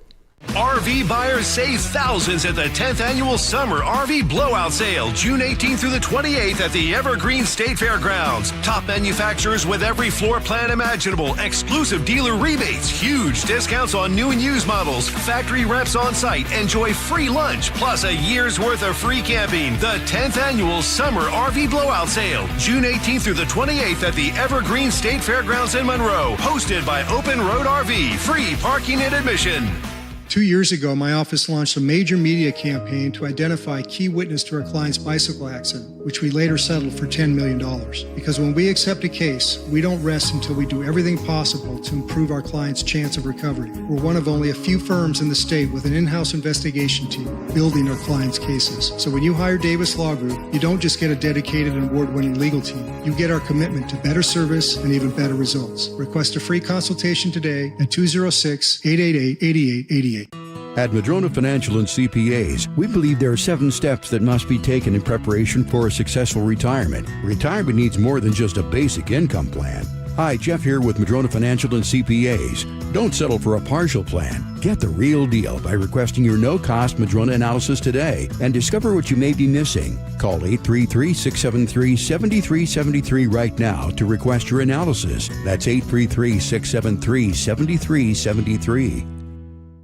KIRO News Radio 97.3 FM Northwest News. Now, the latest from KIRO News Radio and mynorthwest.com. Good evening, I'm Aaron Granillo. A 21-year-old Belfair man appeared in federal court in Tacoma today, now charged in connection with the foiled plots to attack the White House UFC events. Prosecutors allege William Faulkner conspired with others to build and pilot drones that were filled with explosives targeting the events. U.S. Attorney Neil Floyd. So whether or not he had the capacity to do it on his own or whether he had the connections to make it happen, it's the same effect. So I do believe the person had the ability to act on his intent. Floyd says those drones were designed to force the crowd toward other suspects armed with sniper rifles. Faulkner is charged with conspiracy to commit murder and faces up to life in prison. The Trump administration is proposing a rule change for citizenship applications. ABC's Luke Barr has details. A new proposed rule by the Trump administration might make it more costly to become a U.S. citizen. The administration is proposing to raise the fee to file a citizenship form from $760 to $1,330, an increase of 75%. The current fees, they say, don't cover the cost of the application process. Change still has to go through a 2-month review period. President Trump says progress is being made in the negotiations with Iran, with the Strait of Hormuz back open. Oil prices are falling along with prices at the pump. Gas Buddies, Patrick DeHaan. Consumers may see a 7th straight week of gas prices declining. But of course, there's a lot of twists and turns in this story, so that could change at a moment's notice. Now here in the Seattle area, AAA says we're paying about $5.66 for a gallon of regular, about $1 more compared to 1 year ago. Mariners starting pitcher is the American League Player of the Week. 6th strikeout for Logan Gilbert on his game today here at T-Mobile Park. Now, Gilbert was lights out in his 2 starts. He struck out 18, posting a 1.35 ERA. Mariners won both of his starts. Now to the real-time traffic desk at 5:33. Here's Nate Connors. All right, this one brought to you by Lake Washington Windows and Doors. Monroe, we cleared that collision northbound 203 at the Skycomish River. That backup is clearing out, but we're still looking at about a 2-mile bumper-to-bumper backup. Linwood to Seattle at 40 minutes. We're bumper-to-bumper from Northgate to I-90. North 5 is stop and go from the Michigan Curve in the downtown. Bellevue to Renton, give yourself 35 minutes. It is solid from 520 to Cold Creek Parkway, and then from there you're going to thin out pretty quickly. North 405's still off and on slowing through South Center into the S-curves from an earlier stall, but again, we're seeing improvement here. South Tacoma, we cleared in earlier. It turns out it wasn't a collision, it was a brush fire. South 5 at 84th had a couple lanes blocked momentarily. That's why we've got a backup from the Tacoma Dome down to about 56 as we continue to improve. Again, once you get through this, you're clear all the way to Olympia. In fact, Tacoma to Olympia, 40 minutes max. Right now, Lake Washington Windows and Doors is giving the first 40 June signups with 5 or more windows a free patio door, plus 12 months free financing. Visit LakeWashingtonWindows.com. KIRO News Radio, real-time traffic. I'm Nate Connors. Sunshine and heat for a few more days. A heat advisory in effect. Highs will top out in the upper 80s and low 90s. Right now, 84 degrees in downtown Seattle. I'm Aaron Granillo, KIRO News Radio. Your best source for local news. You're listening to KIRO News Radio, Northwest News. This hour brought to you by Will Cox Family Farm Eggs. Tim Gatos, Greg Tomlin in on the John Curley Show. Delicious. Tim, Quentin Tarantino is famous for saying that there's only 2 perfect trilogies in movie history. One is the Man with No Name trilogy. That's a fistful of dollars for a few dollars more, and The Good, Bad, and the Ugly, starring Clint Eastwood. He said the other perfect trilogy is Toy Story. And that classic You've Got a Friend in Me tune, written by Randy Newman and sung by Randy Newman. Great voice. So my question to you is, did we need another Toy Story film? Because Tarantino says he won't watch Toy Story 4, let alone Toy Story 5. You saw the movie over the weekend, and my question to you is it bad and best relegated to the ash heap of history? Wow. Is it good but forgettable? Oh my gosh. Or great and indelible? Oh my goodness sakes. Please, I'm trusting you. Don't lead us astray here. Let me add one thing. That song you just played, that used to be the greatest Toy Story song of all time. until, and I was, I haven't been a big Taylor Swift fan, but oh my goodness, the Toy Story Taylor Swift song, it's unbelievable. As soon as I heard it, I was like, man, this is a jam. Would you put it on par? This is a jam with right Randy here. Newman. Oh my gosh! But I loved you. Came back when it mattered. I saw you standing there in the light of the window, wearing that same smile. But it's been a while. Oh, that's a jam. This is AI. That is a This jam. is AI. That's a ham. That is a jam. Oh my gosh. My daughters are like, Dad, are you turning into a Swiftie? It's like, no, but that's a good jam. I didn't know we were going to get sidetracked on the theme song here to the film, but if you compare the Randy Newman "You've Got a Friend in Me" and the complexity in the chord changes and the diminished notes and Randy Newman's unique voice to that 2 or 3 chord Taylor Swift thing that sounds like it could be on any one of her records, completely and utterly forgettable within 10 seconds. Eleanor, but I digress. Eleanor and Leighton, earmuffs. Don't listen to this. Okay, but the movie itself, Tim, did you watch it thinking, yes, we needed this, and it is striking a chord here, and it is speaking to our times and in any profound way? Okay, I'll be honest. Number one, I didn't want to go. I was tired. Full disclosure. Okay, and I was just like, man, I gotta get ramped up. I didn't know anything about the 5th one. We went to Oak Tree. So just another side note, up on Aurora, right? 105th and Aurora. Hey, our car was not broken into. That's a win. That's a big win. Huge win. So, and everything was good. I took my kids up there, right? So everyone, sometimes you talk to people like, we're not coming into Seattle. It's like, hey, I took my kids to the Oak Tree Cinema. You can come into Seattle, okay? Okay.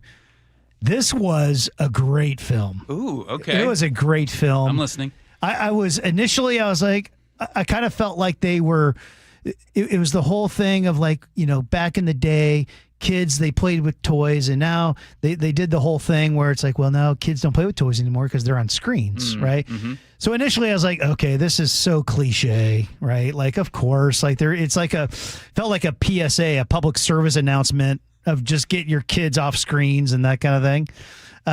But then as the story developed, and the story of Jessie and she thought her child left her, and then she found out later that what really happened. She found out that her child didn't leave her, but her child actually grew up, and then her child who grew up named her daughter after her and named her Jessie, and that just kind of sparked this whole thing in her life of what it means that there's things that we don't see clearly and that we don't fully understand, but and I take that as someone who walks in the faith world. It was like really important because I think that's so much in our lives, right? That we don't see clearly, we see dimly, and we get very irritated and frustrated in life about certain things, but we don't have that 50,000 foot view. We're not seeing clearly.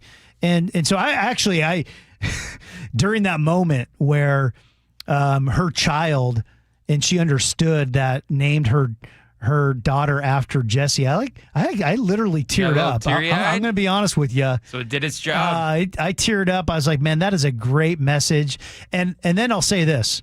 It did redeem the whole aspect of childhood and redeem the aspect of playing and things like that. So my daughter came, I took 3 of my daughters, and 2 of them came home, and I found them like a couple hours later. They're up in their room playing with their toys. Oh, there we go. That's what and I like was to like, hear. you guys. Yeah.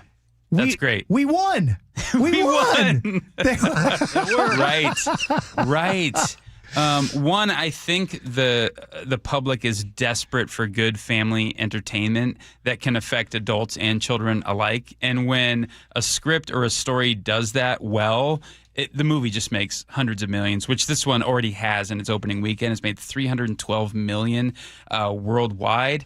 From what it sounds like, may that success only continue. When I first saw the trailer for Toy Story 5, I thought, whoa, this is a very big opportunity because society, culture at large, is dealing with the complexity of a play-based childhood being transformed into a screen-based childhood.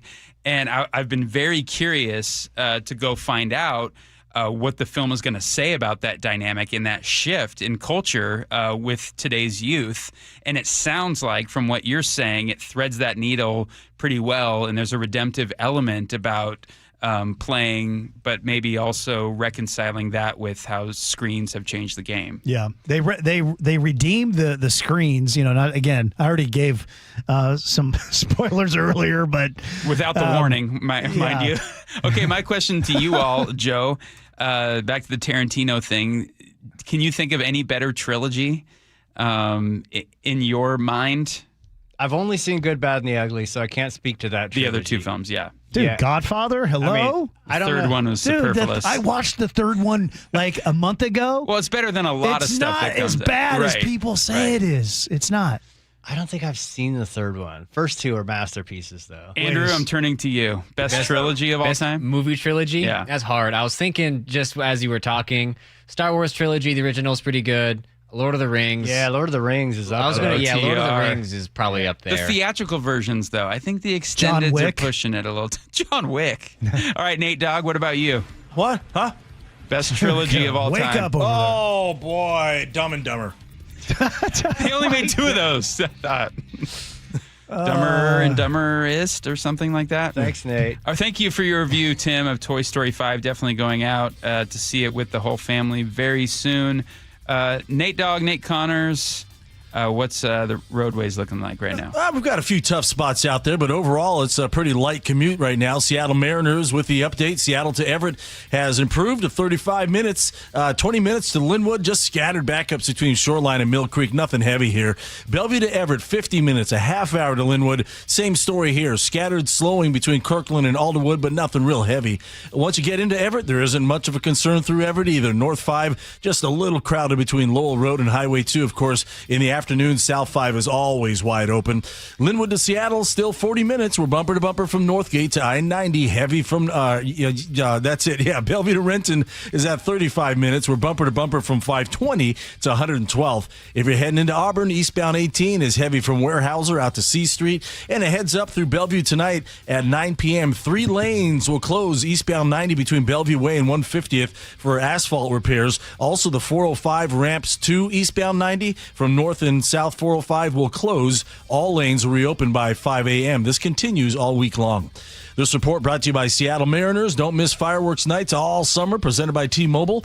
Next up is the Patriotic Show, July 3rd. Get your tickets at mariners.com/fireworks. KIRO News Radio, real-time traffic. I'm Nate Connors.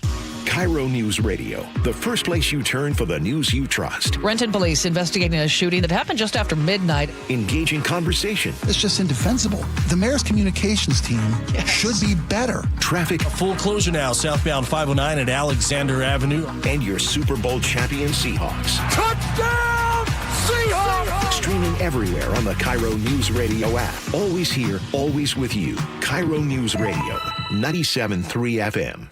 So, how's your research going? Surprising! After I figured out the top-rated TVs in our price range, I went shopping for deals. And who's the best? It wasn't the internet, and it wasn't the Warehouse Club. But? It was video only. They had better deals on the Samsung, LG, and the Sony TVs that got the highest scores. Better than online and at the club? I know! Video only beat them all. And now we can afford an even better model for the same price. My research really paid off. If we buy it video only. Exactly. Otherwise, we'll be sorry.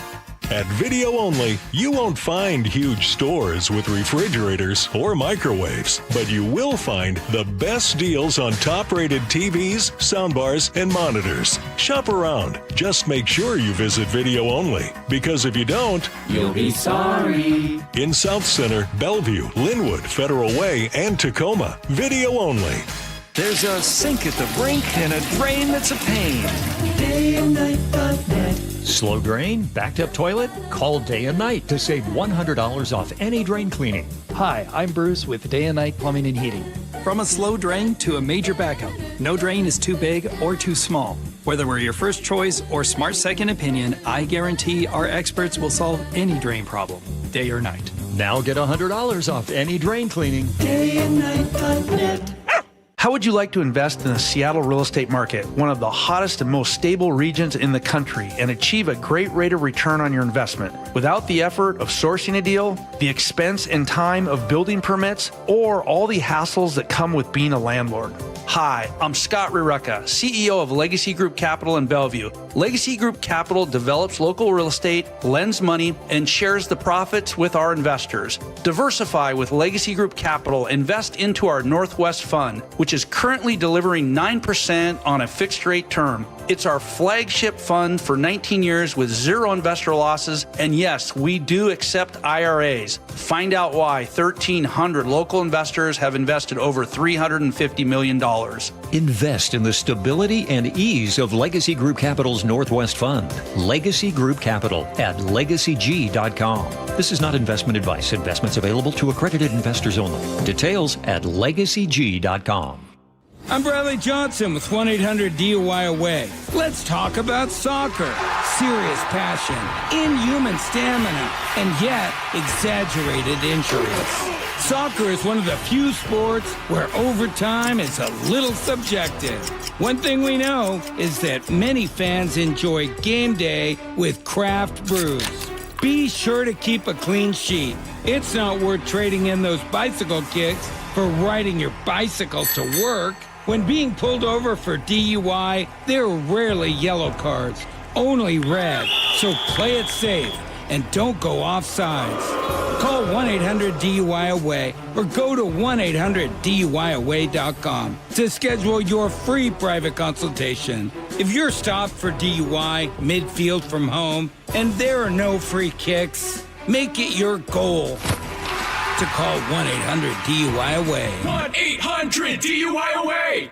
Golden Crest Metals helps investors understand how physical gold and silver can be held inside qualified retirement accounts without pressure or confusion. Our team brings decades of experience in precious metals and retirement planning with a focus on clear education, straightforward pricing, and a process designed to put clients first. Why do investors choose Golden Crest Metals? Experience, transparency, and a client-first approach. Tune into The Gold Show with Kenny Michaels every Saturday at 1 p.m. Meet Lee Platts, a renter whose possessions fill not only her apartment, but also the darkest corners of a mini storage unit. A land of both truth and fiction. Truth, everything inside is protected by Progressive. Fiction, one day Lee will fit into her clothes from senior year of high school. Renters, discover coverage for what you love and what you can't get rid of in Progressive's Protection Zone. Get a quote at Progressive.com. Progressive Casualty Insurance Company affiliates and third-party insurers. Meet Lee Platts, a renter whose possessions fill not only her apartment, but also the darkest corners of a mini storage unit. A land of both truth and fiction. Truth, everything inside is protected by Progressive. Fiction, one day Lee will fit into her clothes from senior year of high school. Renters, discover coverage for what you love and what you can't get rid of in Progressive's Protection Zone. Get a quote at Progressive.com. Progressive Casualty Insurance Company affiliates and third-party insurers. Guys, it's Men's Health Month at Revive Seattle. Get a free comprehensive wellness panel. It checks your testosterone, blood sugar, heart health, and more. Valued at $400. Offer ends June 30th. Call 206-529-1111 or visit ReviveMen'sHealth.com. The John Curley Show mailbag is brought to you by Advanced Hair Restoration.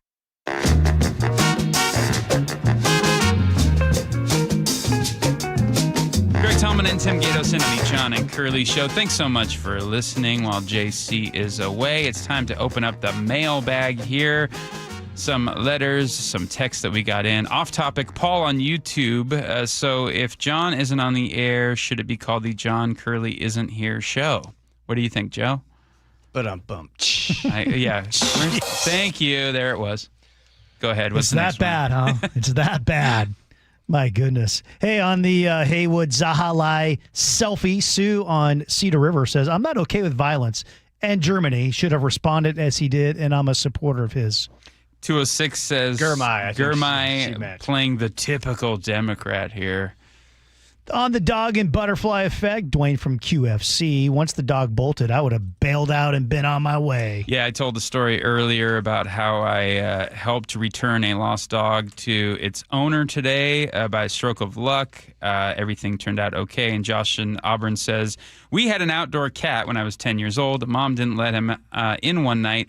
We were on our way to church, saw it on the road, hit by a car, and DOA will always stay with me.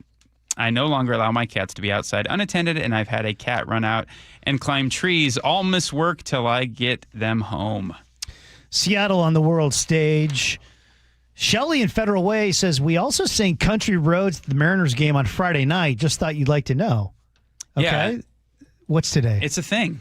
I've never seen that at the Mariners game. So is it a Monday night thing? Maybe they did it in tribute to the viral moment. I think so. It's contagious. The 206 says John Denver is easy to sing along to and so easy to learn. Maybe that's the special sauce.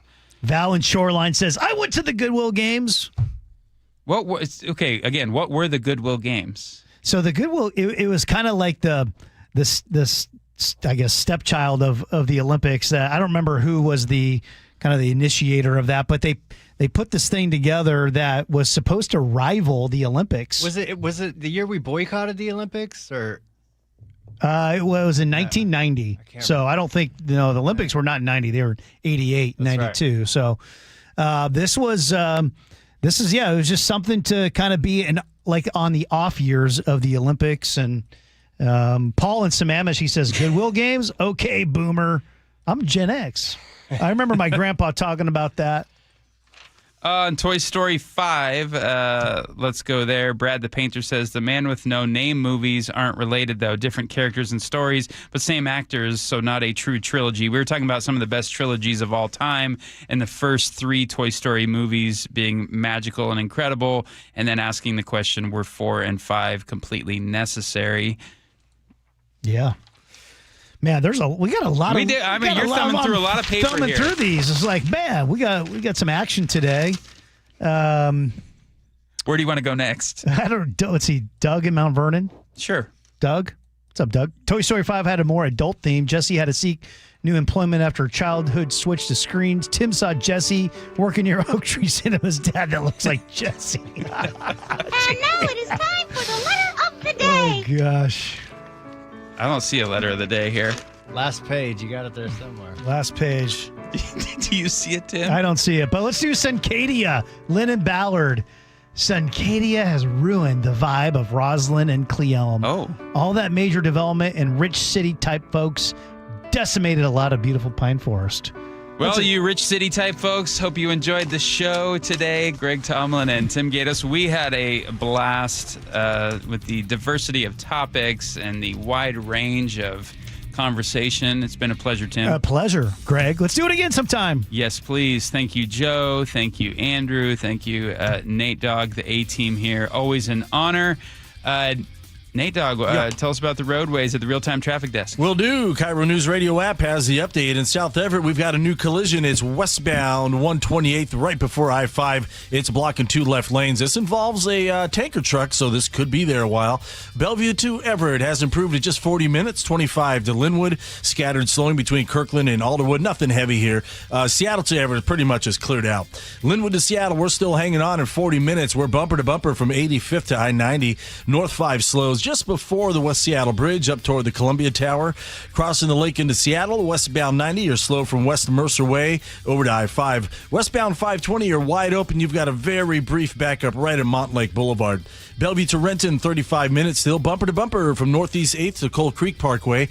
Northbound 405 from the south end. Stop and go from South Center through the S-curves. And in Auburn, eastbound 18, we're heavy from I-5 all the way to C Street. Text APP to 888-973-5476 and download the KIRO News Radio app. Listen to your favorite shows and get the latest news and updates sent straight to your phone. KIRO News Radio, real-time traffic. I'm Nate Connors. Choke Points with Chris Sullivan. Presented by Carter Subaru.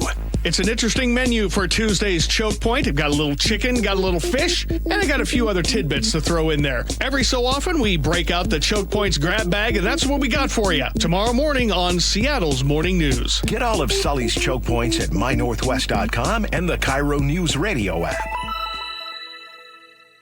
Hey, it's John Curley with Dr. Kopstein from K2 Vision RLE. Doc, I heard that 50% of Americans have their lenses replaced by the time they're 75. That's exactly right, John. As we near 50, our eye's natural lens starts to become dysfunctional. If you've now added readers to your need for glasses and contacts, it's a sign the quality and function of your natural lens is fading, and it's a steady decline towards cataracts. Don't go another 20 plus years with poor vision, hassling with contacts and readers. Do what I did. Choose a quick, painless refractive lens exchange from K2 Vision RLE and start enjoying great vision now. Our new lens technology is truly amazing. After replacing over 100,000 lenses, we have the experience to guide each patient to their best solution, even if that's recommending you wait a little while before RLE. K2 Vision RLE can restore distance and near vision permanently, plus never develop a cataract. Read the reviews and schedule a free Zoom consultation now at k2visionrle.com. Meet Lee Platz, a renter whose possessions fill not only her apartment, but also the darkest corners of a mini storage unit. A land of both truth and fiction. Truth, everything inside is protected by Progressive. Fiction, one day Lee will fit into her clothes from senior year of high school. Renters, discover coverage for what you love and what you can't get rid of in Progressive's Protection Zone. Get a quote at Progressive.com. Progressive Casualty Insurance Company affiliates and third-party insurers. Progressive knows you've got plenty of things to worry about. What time does the kids' practice end? How long has that check engine light been on? Are takeout containers microwave safe? So the last thing you should have to worry about is what to do if something unexpected happens on the road.